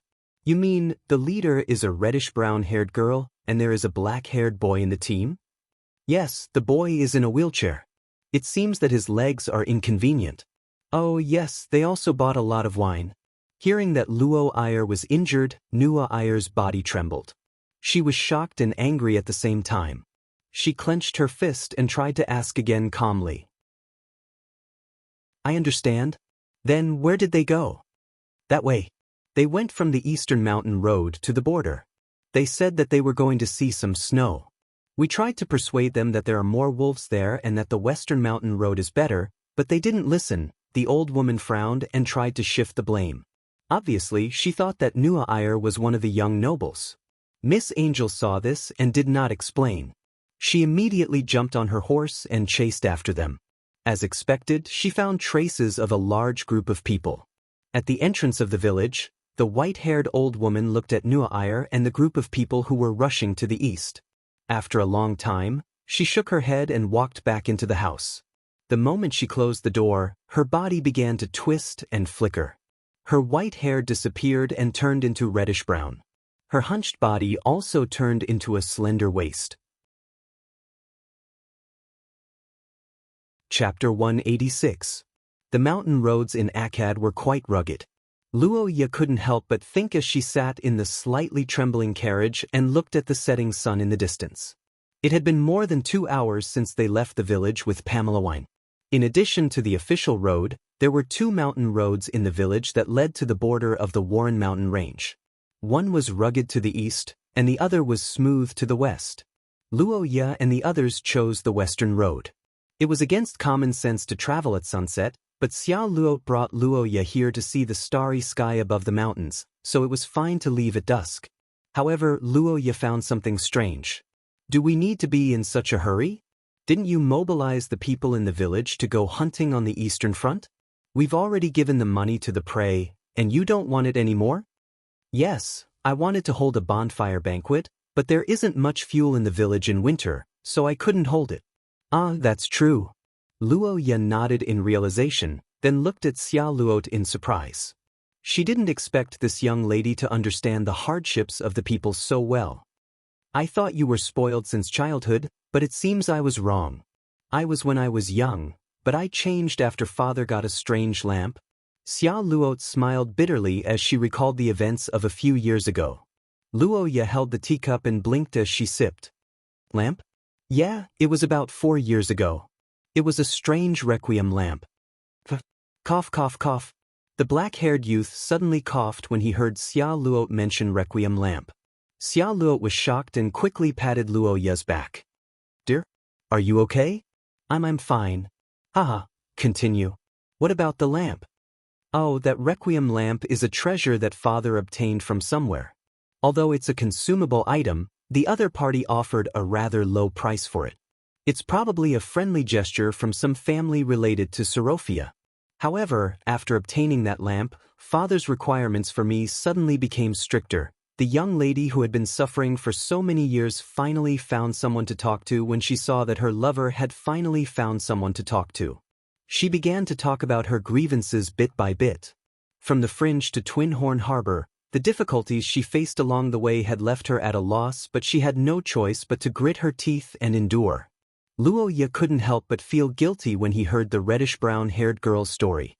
Luo Ye was very familiar with requiem lamps. If he guessed correctly, the lamp Xia Luo mentioned should be the one he sold at a low price when he was in need of money. What he didn't expect was that Bruce was the one who bought the requiem lamp. Furthermore, it seemed to have greatly affected Bruce's nurturing strategy for his daughter. Luo Ye naturally didn't expect that Xia Luo's life trajectory would be subtly altered. As expected, the items in the system shouldn't be sold blindly. If a requiem lamp could change Xia Luo's life for the past few years, what about the other items? Luo Ye was secretly frightened. In Xia Luo's eyes, he was worried for her. The young lady smiled sweetly and decided to change the topic. This mountain road is rather bumpy. Dear, how are you feeling? I'm fine. Although I don't feel much better, I can still bear the bumps. Luo Ye felt the carriage tremble as he spoke. Normally, the Sorophia family's carriages were both shock-absorbing and shock-absorbing. Normally, when traveling on official roads, one wouldn't feel it at all inside the carriage. The trembling this time meant that the road conditions were rather bad. Of course, it was also because this was a small carriage. The gemstone necklace fleet was too large. Naturally, they couldn't bring it to the mountains to see the stars. Therefore, the two of them switched to a smaller carriage. According to Luo Ye's observation, this was originally a single-person carriage. Although it wasn't crowded with two people, there wasn't much space left after they sat side by side. As for why they sat side by side instead of across from each other, it was naturally Miss Xia Luo's idea. Luo Ye couldn't do anything about it and was powerless to resist. As he thought about this, the carriage jolted again. Luo Ye's weak body couldn't help but sway. Xia Luo's eyes lit up. She pretended to inadvertently open her arms and let the young man fall into her embrace. Dear? I'm sorry. Feeling the soft touch behind his head, Luo Ye hurriedly tried to get up. However, he didn't expect Xia Luo to reach out and hug him. Since you're here, don't move. If you can't sit properly, the two of you can hug each other. You sigh, forget it. Looking at the playful smile on the red-haired girl's face, Luo Ye sighed helplessly. After experiencing it for the past few days, he had basically given up resisting. Chapter 187. Rosetta City of the Rosetta Commercial United Nations was a very interesting city. What kind of impression would people have when they thought of a commercial city? Presumably, most people's first reaction would be openness. Openness was the prerequisite for commercial exchanges. A country that was completely closed to the outside world was often described as a closed country. It was often accompanied by poverty and rampant smuggling. A closed country for a long time was likely to make it unable to keep up with the pace of the times and gradually fall behind and be eliminated. Rosetta City was a city that was completely different from a closed country, but visually, it had a sense of heaviness that was completely different from the open country. Rosetta City was tall and deep, and its defensive facilities were the best in Xia. It was far better than Lorraine, the capital of Saint Meister, which had never been invaded by foreign enemies. However, after passing through the tightly guarded walls, the prosperity inside was unprecedented in Xia. The two could be said to form a sharp contrast. It couldn't be helped. Rosetta City was a city that had been robbed more than 10 times in history. The local residents generally had some hereditary psychological diseases, such as fall phobia, food anxiety, etc. The specific symptoms were very obvious, and the general manifestation was that they liked to be big and thick. The city walls, moats, and all the fortifications could be thicker or higher. Weapons had to be ready, and the inventory had to be always full. Not to mention the food, which was a good ancestral habit of the residents of Rosetta City. This was a city that was afraid of being robbed, but it had to be said that this idea of being vigilant in times of peace was actually very good. In fact, after the withdrawal of Austin's troops 100 years ago, the theocracy gradually stopped interfering in the affairs of Rosetta. The nearby small countries had been restless for a while, but they basically stopped after walking around Rosetta. Damn it, why did you stop fighting? The first thing you did was to build the city walls. Are you Rosetta people sick? This was the common thought of many kings of the nearby small countries after visiting Rosetta City. At that time, Luo Ya's grandfather, Bran, had just signed a marriage contract with Sorophia. According to Bran's thinking at that time, the two families would be connected by marriage in 10 years' time. Since Sorophia was one of his own, he naturally had to protect her. Furthermore, Akat Hill didn't have anything they wanted. They only had enough soldiers and specialized in fighting. The kings of the surrounding small countries discussed for a long time and realized that they might not be able to defeat Sorophia even if they tied themselves together. Therefore, the kings slapped their thighs and decided to return to their own homes and find their mothers. This was one of the good relations between King Loshe and Akat territory at that time. In fact, in the Rose Commercial United Nations, although the Akat family's reputation wasn't as high as in the theocracy, they still had a lot of influence, especially in the military. In the past, when the Akat territory helped Loshe defeat the Austin Empire, although it was a great victory, the Austin Empire wasn't a good for nothing. They also brought some casualties to the Akat army. Many of the soldiers who participated in the war died in this land. At that time, many of the soldiers were buried on the spot. After peace, the later generations came to move the graves and pay their respects. The people of Rosetta were quite particular. They had built a cemetery for the good neighbors who had helped Rosetta win the war to establish their country. In the past, the Akat family would send people here every year, but in the past 20 years, when most of the generation had passed away, the frequency had decreased to once every 5 years. From Locke's military headquarters up, the most senior veterans and generals were often pro-Akat, and at the same time, they were extremely hostile to the Austin Empire. Many of them even knew each other, and they were also staunch opponents of Bruce's marriage.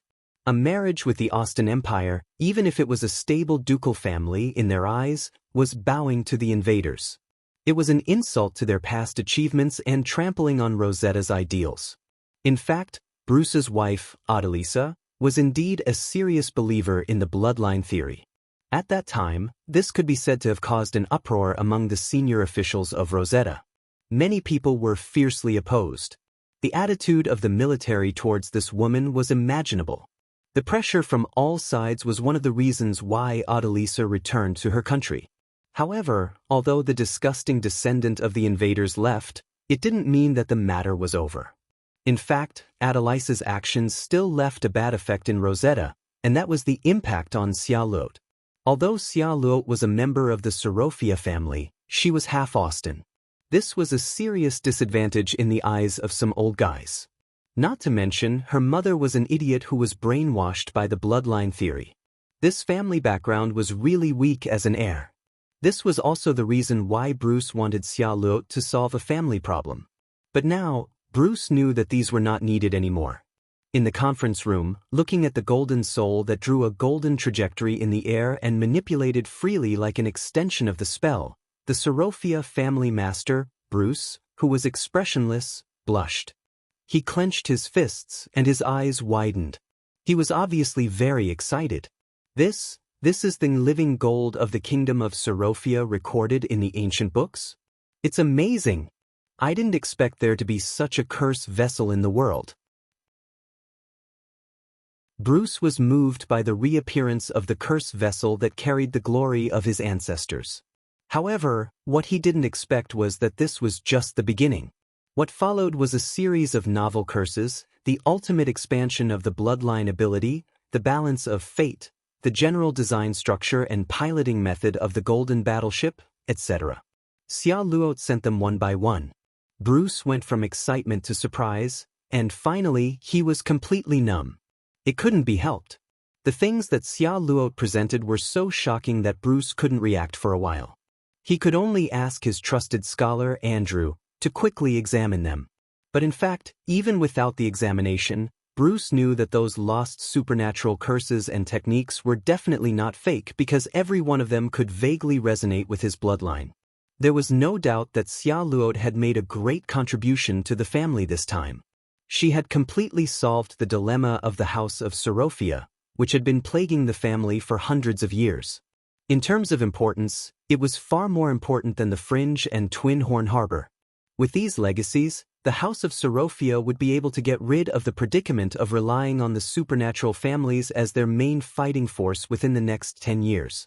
They would truly become as prosperous as the Angel family, Heathcliff. Great contribution was no longer enough to describe Xia Luo. It should be said that she had made a great contribution. With this achievement, Xia Luo's position would no longer be shaken by anyone. She would definitely become the next leader of the House of Sorophia. With such a joyous occasion, the meeting room was filled with a harmonious atmosphere. The leaders of several important departments were very excited.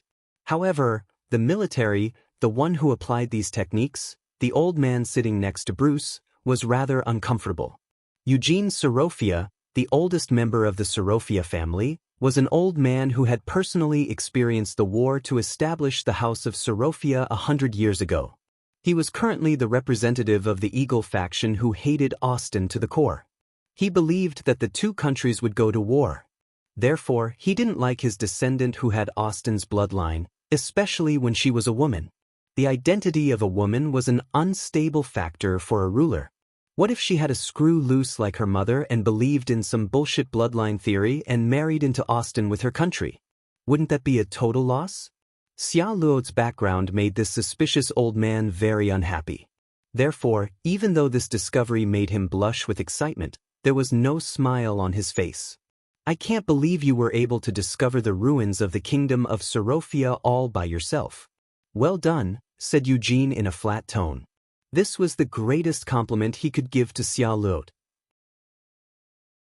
However, he didn't expect that this rare compliment would not be accepted. Chapter 188. In some ways, Rose's military was a very abstract organization. Normally, as a country's military, its foreign policy should follow the country's. For example, the Church of St. Maester was at odds with Austin, so the military naturally wouldn't give them a good face. But in Rose, there was a strange point. The military's foreign policy and diplomacy were separated. Rose was founded on commerce, and the Sorophia Chamber of Commerce was established all over the world. When doing business, the most important thing was to make money. Back then, Bruce's marriage was not only for diplomacy, but also to break into Austin's huge market and avoid being fleeced. However, different professions led to different philosophies. Businessmen needed to be friendly, but soldiers didn't have such good tempers. This was especially true for the Hawks, who had deep feuds. They really wanted Austin to die immediately. Thus, Rosetta's unique political characteristics came into play. Although the government wasn't particularly friendly with the Austin Empire, it was still tolerable. On the other hand, the military was engaged in mock battles every day, and whenever they had nothing to do, they would celebrate Memorial Day. They even mass-produced full-body portraits of General Austin and gave them to the soldiers to practice their swordsmanship on, claiming that it would increase the morale of the soldiers.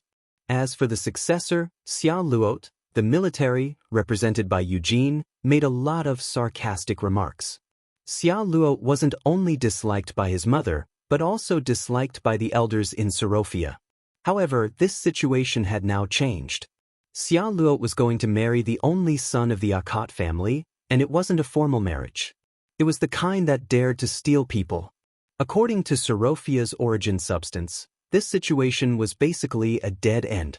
When he heard this news, the way Eugene looked at Xia Luo changed. Akkad territory was Rose's longtime military ally, and the Church of St. Maester was a sworn enemy of the Austin Empire. Xia Luo's choice was basically cutting off all ties with the Austin Empire. Marriage alliance, Austin, no, very good. Inside the conference room, the white-haired Marshal Eugene patted Xia Luo's shoulder as if he was looking at a filial grandson. His stern old face actually revealed a smile that had never been seen before. There was no trace of the dignified look he had when he jumped out to reprimand Xia Luo a few seconds ago. This huge contrast made everyone present look at each other. Bruce wasn't surprised at all. Rather, he already knew that things would develop like this. After Xia Luo brought Luo Ye back to France, the first thing she did was to seek support from her father, Bruce. As the de facto ruler of France, Xia Luo could only withstand the enormous pressure from the theocracy if Bruce was truly on her side.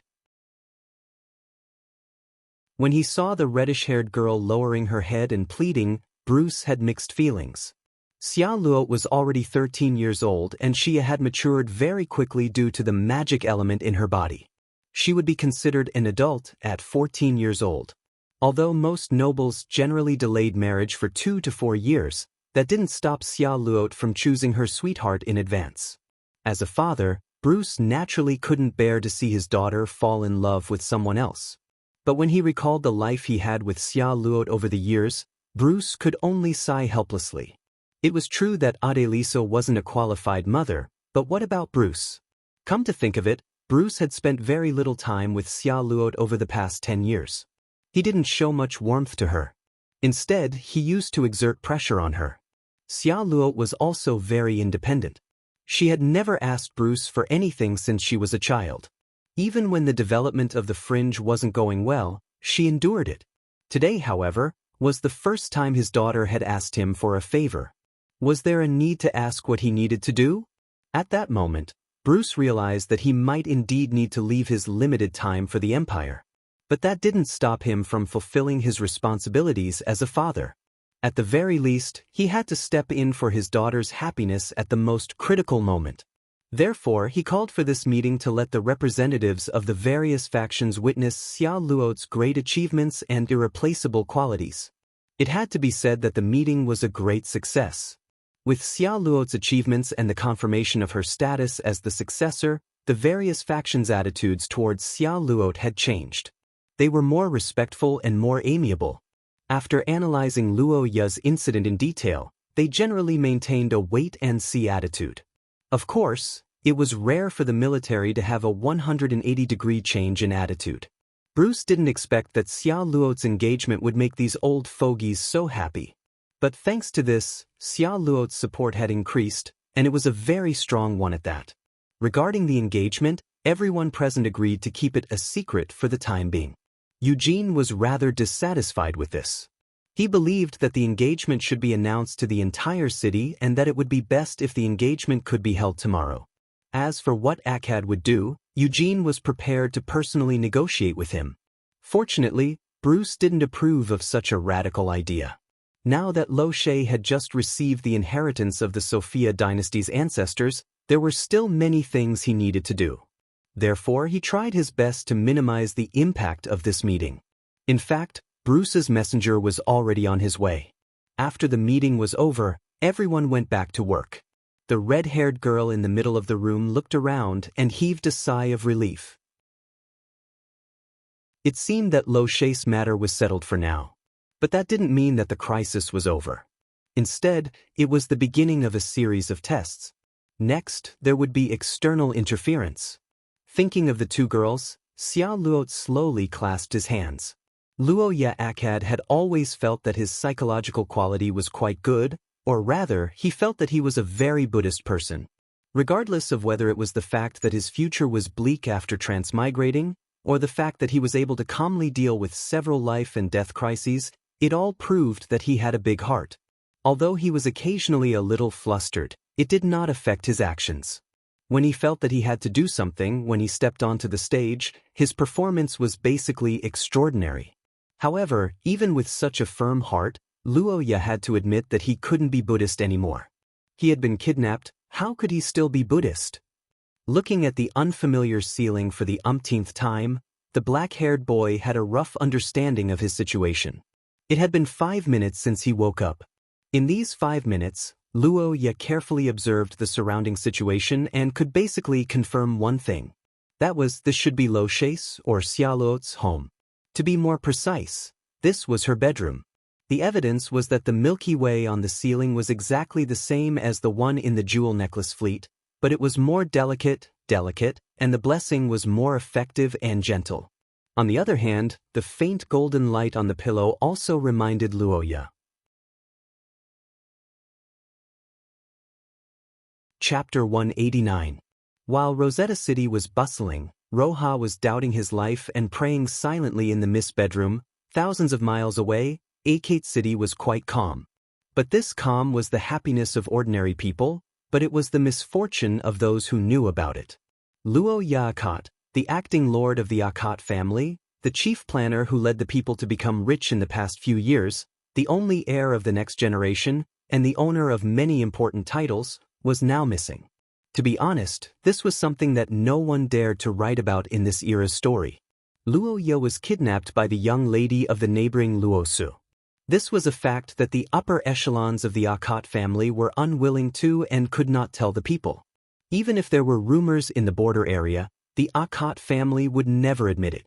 Instead, they had to pinch their noses and deny it. That's right, losing a lord was so shameful. Once the news spread, the nobles in the Holy Land would not like the Akate family, and the Akate family would definitely mock and ridicule them. Most importantly, once this matter became a diplomatic issue, then it would escalate to the level of a country, and there would definitely be some forces that would come to discuss them. For example, the Austin Empire. This was the common goal of the Akate family, Heidi Krete's royal family, and the unreasonable kidnapper Sorophia. However, at this moment, the Akate family's mansion was eerily silent. In the conference room, Ai Lizzie and Nua Iyer were sitting on the left and right sides of the long table. The blonde girl held the armrest of the chair with a gloomy expression, while the silver-haired girl pointed at the princess and trembled with anger. 5 days ago, Nua Iyer released news about Xia Luo's suspected kidnapping of Luo Ye. When Ai Lizzie saw it, she was shocked, but then she was full of questions. The silver-haired girl really did not understand why Xia Luo would do this. One had to know that Sorophia's status as the young lady's fiancé had always been as stable as Mount Tai before Noel had rushed over. This time, the princess had gone to deliver a heavy blow. How could she run away before the punch had even landed? Ai Lizzie was puzzled, but she did not dare to delay and immediately set off for home. According to the last part of the letter, Nua Iyer had led the troops to chase after Sorophia. Judging from the distance and time, the princess would be able to catch up with them before the border. In other words, although this incident seems scary, the result should be scary but not dangerous. After making this judgment according to the content, Ai Lizzie did not panic. Instead, she was very happy. Regardless of the reason, Xia Luo had made this big mistake, to the extent that even her identity as the fiancé could not cover it. It can be said that after this incident, the fiancé incident will come to an end. Sorophia will be swept into the garbage by the Akate family and will have nothing to do with Roha. Alright, I'll deal with one more. With this thought in mind, Ai Lizzie returned to the Akate family. However, she did not expect to see Luo Ye's familiar face when she returned. Instead, she saw Nua Iyer's extremely gloomy face, followed by one bad news after another. This made the silver-haired girl understand one thing, and that is Ai Lizzie's elder brother was really lost. Didn't you say that you could catch up? Where is the person you caught up with? I did catch up with her, but it's just a bait. Oh, a bait? Don't joke around, even if it's a bait, Sorophia can't be faster than you in this kind of winter. What happened? Under Ai Lizzie's angry interrogation, the princess's face became more and more unsightly. She was silent for a long time. Thinking of the soldiers who were with her, she finally opened her mouth and told the truth. Nua Iyer actually caught up with her, and she was indeed the winner in this race of life and death in the Akate family territory. However, what the princess and everyone else did not expect was that Xia Luo changed the game to werewolf and successfully pretended to be a villager. When Nua Iyer led a large group of people into the mountains for half a day, what they saw was not Sorophia's exquisite mountain carriage, but a group of local villagers who were hunting. Looking at those part-time hunters who were trembling in fear, the princess immediately understood that they had fallen into a trap. At that moment, Nuayer's brain went numb. She recalled the old woman who spoke to her in front of the village and suddenly remembered a very important question. That old woman, she didn't have any spell fluctuations on her body, so Nuayer just glanced at her and categorized her as a normal person. However, Nuayer forgot that it wasn't the holy capital where the living conditions were good, but a remote village in the mountains in the south. In this era, due to various reasons such as inconvenient transportation, high physical labor, and lack of medical treatment, the life expectancy of the people in this area was generally lower than that of the city. It was considered good for a village to have one such old person, and because of living in such a harsh environment for so many years, their bodies were almost passively mutated to become transcendents. The reason why the village head was filled with old people in the meeting was not only because these old people were experienced, but also because these seemingly weak old people were probably the best fighters in the village. They didn't become transcendents because they were old, but because they became transcendents, they could live to old age. However, the old woman that Nuayer saw at that time didn't have any spell fluctuations on her body. Unless the princess was lucky enough to meet someone who could live to old age by relying on luck, there was only one possibility, and that was this person's spell fluctuations had to be eliminated. This person was Xia Luo. When she understood all this, Nuayer felt a chill in her heart. She wanted to turn back, but she didn't have the strength to chase after her. Xia Luo had calculated everything in half a day, so how could she have the chance to escape? By the time she caught up, Luo Ye and the others had already crossed the border of Russia. This time, I was too impatient and didn't think things through, so she took advantage of the loophole. The blonde girl recalled the previous experience and clenched her teeth. Her eyes were emotionless, but the anger hidden under the calmness stunned AI Lizzie. But if Xia Luo thinks that this is the end, then she is too naive and underestimated me. As Luo Ye's protector, her actions directly challenged my authority and Heathcrete's authority. She must bear the consequences of her actions. What do you want to do?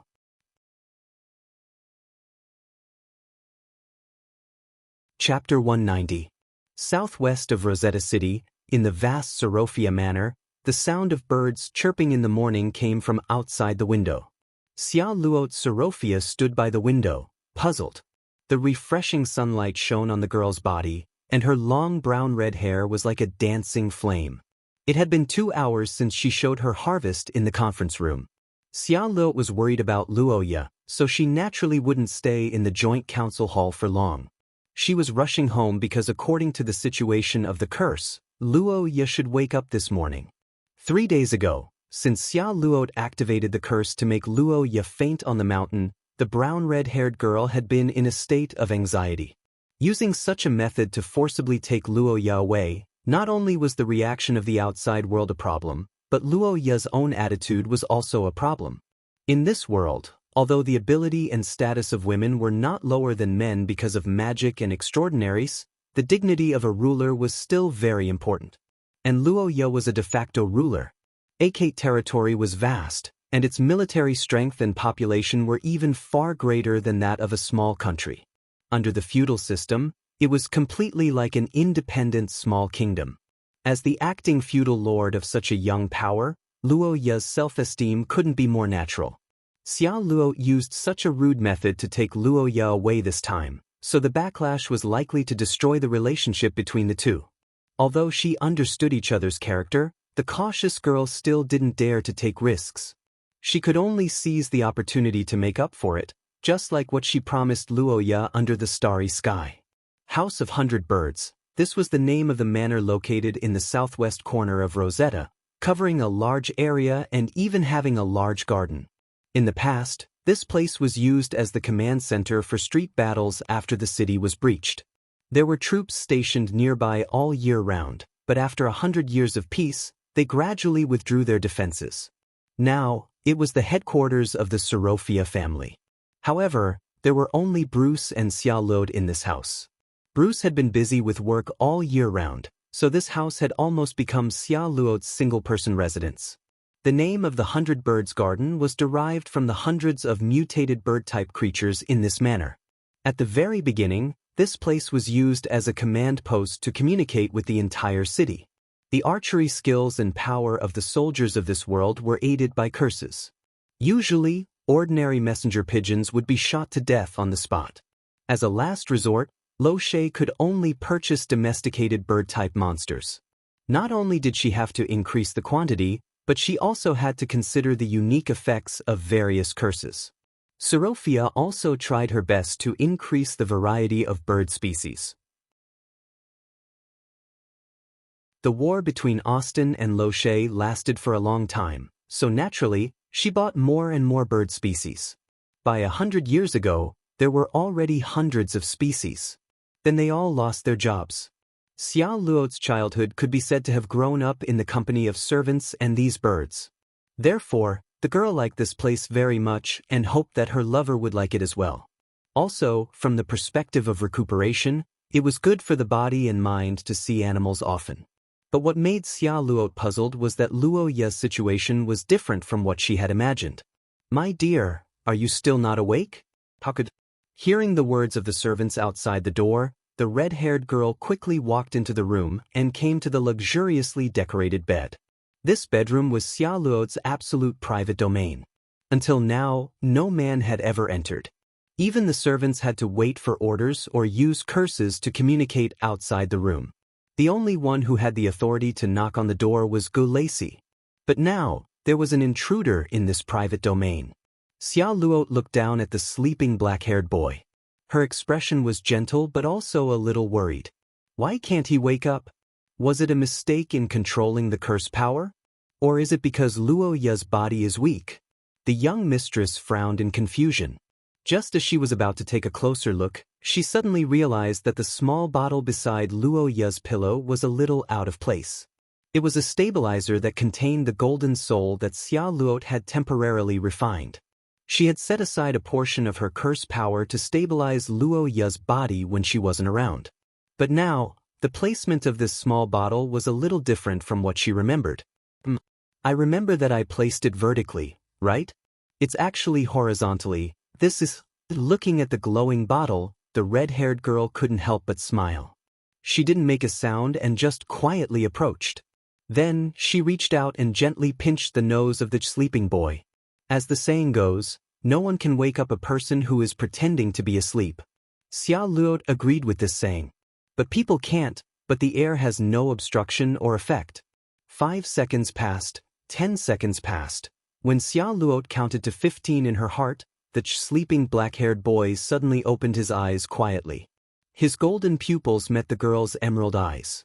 Then, he reached out and gently patted Xia Luo's hand. Looking at Luo Ye's actions, Xia Luo let go of her hand and couldn't help but chuckle. The black-haired boy didn't reprimand her. He sat up with a smile and a calm tone, as if he had just woken up and didn't know what was going on. "Good morning, Miss Xia Luo. It's been a long sleep. Where are we today?" The black-haired boy looked at the girl in front of him and asked with a smile. His attitude and smile were perfect and polite, but the red-haired girl's heart skipped a beat when she saw this. Politeness was a weapon that Luo Ye hadn't used against Xia Luo for a long time. This weapon used to be the most powerful shield when they met, and it was also the perfect protection that outsiders couldn't find fault with. However, that was in the past, and the relationship between the two of them was no longer the same as it was a month ago. Now that Luo Ye was acting like this, it could only mean one thing, and that was that he was angry. The black-haired boy was being polite because he felt that the relationship between the two of them had deteriorated to the point where he needed to use etiquette to maintain it. It was like two countries signing an armistice agreement. Both sides wanted the other side to die, but on the surface, they had to put on a smile and hide their anger deep in their hearts. Of course, Luo Ye's situation wasn't that serious, but Xia Luo took it seriously. Or rather, it was the reason why she rushed back this time. "My dear, you said that you would forgive me." Facing Luo Ye's silent reprimand, the noble young lady was silent for a moment and lowered her head. Her voice was choked with sobs, and the black-haired boy couldn't help but relax. But then he hardened his heart and straightened his face. "Today, Xia Luo was dressed formally in a long dress because she was going to attend a meeting. Wrapped in a light blue dress, the girl had a steady charm that was different from the past. The earrings on her ears and the necklace on her neck were carefully matched with the dress. Her scattered red-brown hair swayed around her slender neck, making her look a little sexy.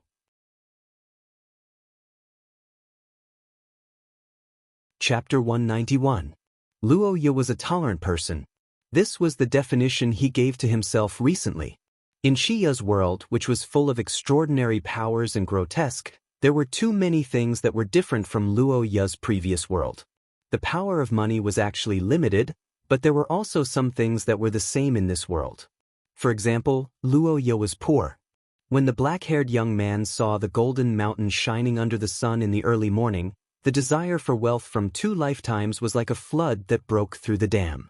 It wasn't just the desire that he suppressed for so many years, but also the relief of being able to return the money. The loan was like a mountain. Wherever you went, it would move. You could ignore it, but it would always be there, and it would even grow taller. The system loan with the monthly interest of 30,000 gold coins had always been a shadow that Luo Ye couldn't get rid of. As for the initial loan that might cause the system to shut down, it was like a hand that was strangling Luo Ye's throat. As long as he could get rid of these 2 big troubles, Luo Ye would forgive Xia Luo. In the end, he didn't really hold a grudge against Miss Xia Luo. It was just that he didn't want to lose face, and this matter was really ridiculous. But now that he had a cart of gold coins, Luo Ye changed his mind. What? Kidnapped to Rose? It was complete nonsense. Akat's special price acting feudal lord, Mr. Luo Ye, now felt that this matter wasn't ridiculous at all. He even began to consider whether this matter should be classified as an emergency diplomatic matter. To the outside world, it was fine to pay him to come to Rose. In short, the black-haired young man gave in. I wanted to refuse, but she gave me too much. Luo Ye thought as he silently accepted Xia Luo's compensation. Using this as an opportunity, he couldn't keep a straight face anymore. It was better to say that he couldn't keep a straight face. By the way, is it okay if I just take these gold coins? Of course, dear. If you like, you can just leave them here. There's no need for that. Although it felt good to wake up and look at the gold mountain every day, the thought of returning more than half of the Luo Ye made his heart ache. As the saying goes, it's better to get it over with quickly than to prolong the pain. Since he had to return it anyway, he might as well do it right from the start. Out of sight, out of mind. Luo Ye thought as she got out of bed. Xia Luo waved her hand to signal the servants who were pushing the cart to leave the room. The young man strolled to the side of the gold cart with the girl's help and silently stretched out his black hole-like hands. He couldn't take it away, but he could take it away. The young man sighed, trying to find joy in his misery. The next moment, a scene that even the experienced and knowledgeable Xia Luo could not believe appeared. In the blink of an eye, less than half of the gold mountain was left. It was simply a miracle of physics. The reddish-brown-haired girl looked at the mountain of gold coins that had shrunk by half. She pondered for a while but still couldn't understand. Xia's world was still very stable. Space spells were mysterious and had no practical use at all. Most of the related items were also blank. The gemstone necklace fleet was already considered the best in this aspect. Although she was puzzled, Xia Luo did not ask. The girl understood that everyone had their own secrets. As a descendant of an ancient family, Luo Ye was even more so. To a certain extent, he was willing to do this in front of Xia Luo because he trusted her. But trust was trust, and Xia Luo did not want to ask. The girl pondered on the side, but she did not know that Luo Ye's mind was not on this matter at all. Gold coins accepted. According to loan restrictions, mortgage loans will be repaid first. Mortgage loans have been cancelled. Detected host's balance. Proceeding with repayment. Interest loans have been cancelled. Loan repayment completed. A total of 650,000 gold coins have been consumed. Host's reputation level has increased. It's not difficult to borrow again. It's better to be friends than to be friends for a long time. This system will travel with the host all the way.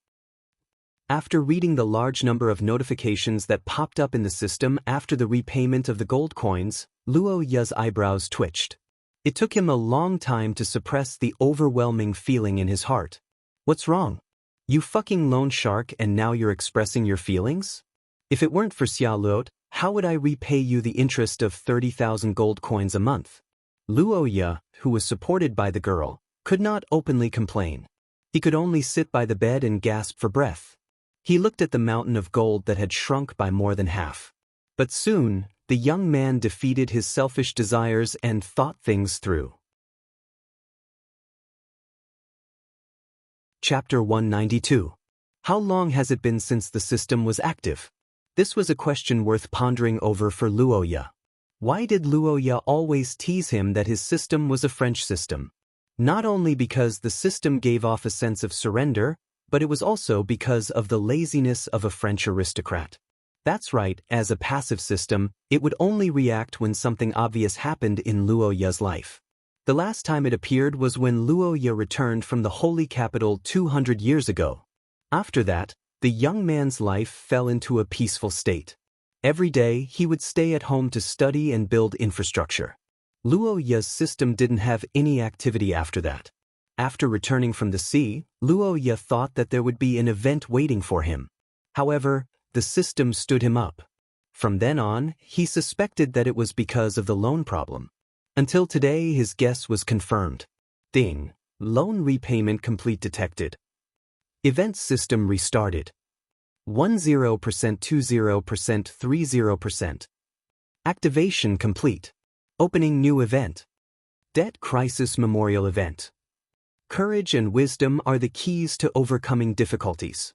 However, wealth can also save lives. After overcoming the waves of the financial crisis, your future will be a peaceful harbor. Not bad. You won't release the falcon until you see the hare. In other words, the reason there was no event before was because I owed money? The system will be closed if you can't repay the loan. In order to help the host get rid of the temptation from various aspects and successfully repay the loan, the event page will be temporarily closed during the loan period. I hope the host can understand. Facing the system's rare lengthy explanation, Luo Ye fell into silence after pondering for a while. Indeed, when the system opened the event, the discount was too big. For Luo Ye, who liked to buy toilet paper at a discount in his previous life, the charm of the system was not ordinary. If he couldn't resist buying something else and couldn't pay back the money, causing the system to disappear, then he wouldn't even have a place to cry. Okay, anyway, it was meaningless to open it at that time. But it's different now. Luo Ye muttered to himself as he put down the teacup in his hand.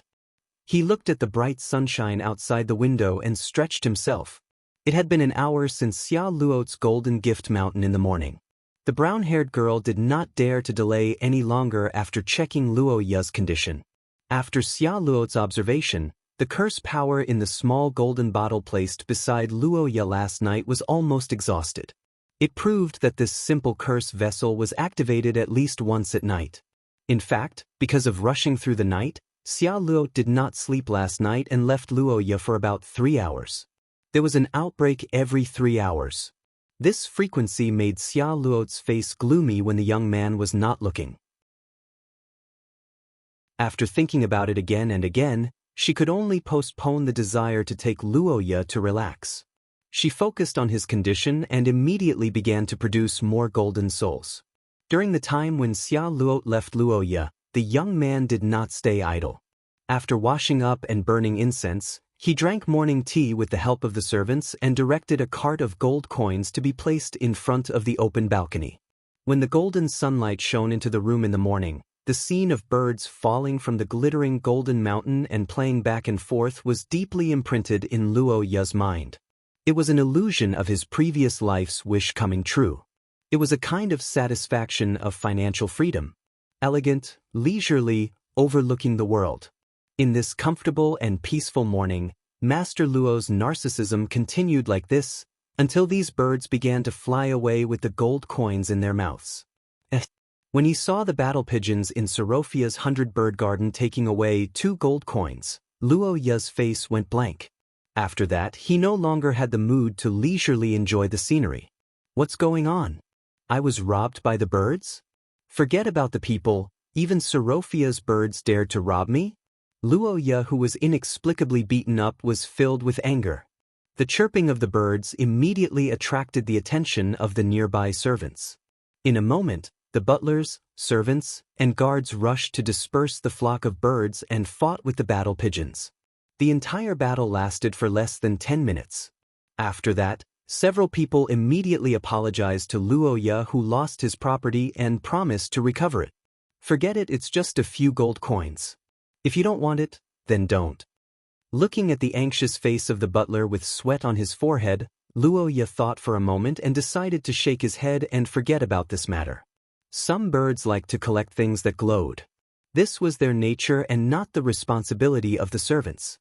In the end, it was Luoya's fault for letting the gold coins bask in the sun. The young master of the Akat family didn't pursue this matter. This matter made the few people in charge let out a sigh of relief. At the same time, they couldn't help but raise their evaluation of Luoya. Just like the servant organization in the Akat mansion, Sorofia's 100-bird garden also had its own organization to a certain extent. They were the team that took care of Xia Luot for many years. Since Xia Luot was young, they had accompanied this child who lacked the love of parents all the way until she grew up. Regarding the fiancé that their miss suddenly brought back home, these people were also full of curiosity and concern.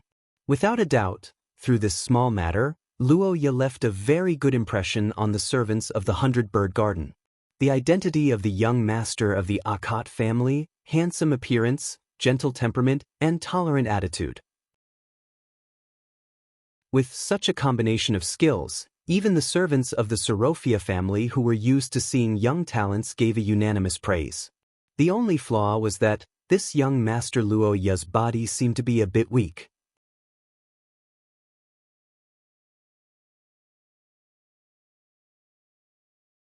After making up his mind, Luoya, who was full of expectations, left. While Xia Luot hadn't come back yet, he asked the servants to take him to the forest in the bird garden. The Sorofia family's courtyard, which covered a large area, showed its advantages at this time. At least, as a testing ground for equipment, there was probably no place more secretive and suitable than here in Rosetta City. After some preparations, Luoya looked at the servants who left under his orders and felt relieved. He took out the dark staff and tapped it on the ground. He closed his eyes slightly, and the curse power in his body flowed into the staff. The next moment, a strange feeling appeared, and it also made the boy completely excited. The staff was absorbing his curse power, and it wasn't an ordinary absorption. It was like an unconscious egg hatching. Holding the staff in his hand, Luoya could feel his curse power gradually filling up, and with the nourishment of this curse power, the inconspicuous staff began to gradually change. In the tremor, layers of dark material peeled off from the staff, and a sparkling light began to shine, illuminating the surroundings. This is... The black-haired boy opened his eyes wide and carefully looked at the completely changed appearance of the staff in his hand, and found that there was a painting on it. It was a portrait with golden lines on a black background, and it had the ancient aura of the rock wall murals of the ancient Stone Age. The lines on the picture were quite simple, and it depicted a somewhat abstract monster. It was the Hydra from which the staff came. The crisscrossing body and the crisscrossing snake heads had a special beauty under the simple depiction. And with the change of appearance, the material of the staff also changed one by one. The originally hard body of the staff turned into a jade-like texture under the light, and the shell at the handle shattered, revealing a snake-eye gem. The imperceptible dark golden lines were inlaid on the staff like a river, and if one looked carefully, it seemed that there was dark golden blood flowing in it. It was ancient and majestic, deep and imposing, but it also revealed a dangerous aura that was hard to detect. The black-haired boy looked at the staff that had been reborn under his spell in a short period of time and could not hide his shock. He then immediately looked at the system. Hydra staff, incomplete. Activated, poisonous beast king. The poison of the ancient terrifying monsters still remains in its corpse. Use the curse power to extract it. The dosage and strength of the poison change according to the amount of curse power. Rebirth body. Use the curse power to stimulate the regeneration ability in the corpse of the Hydra, so that the body of the ancient monster reappears in the world.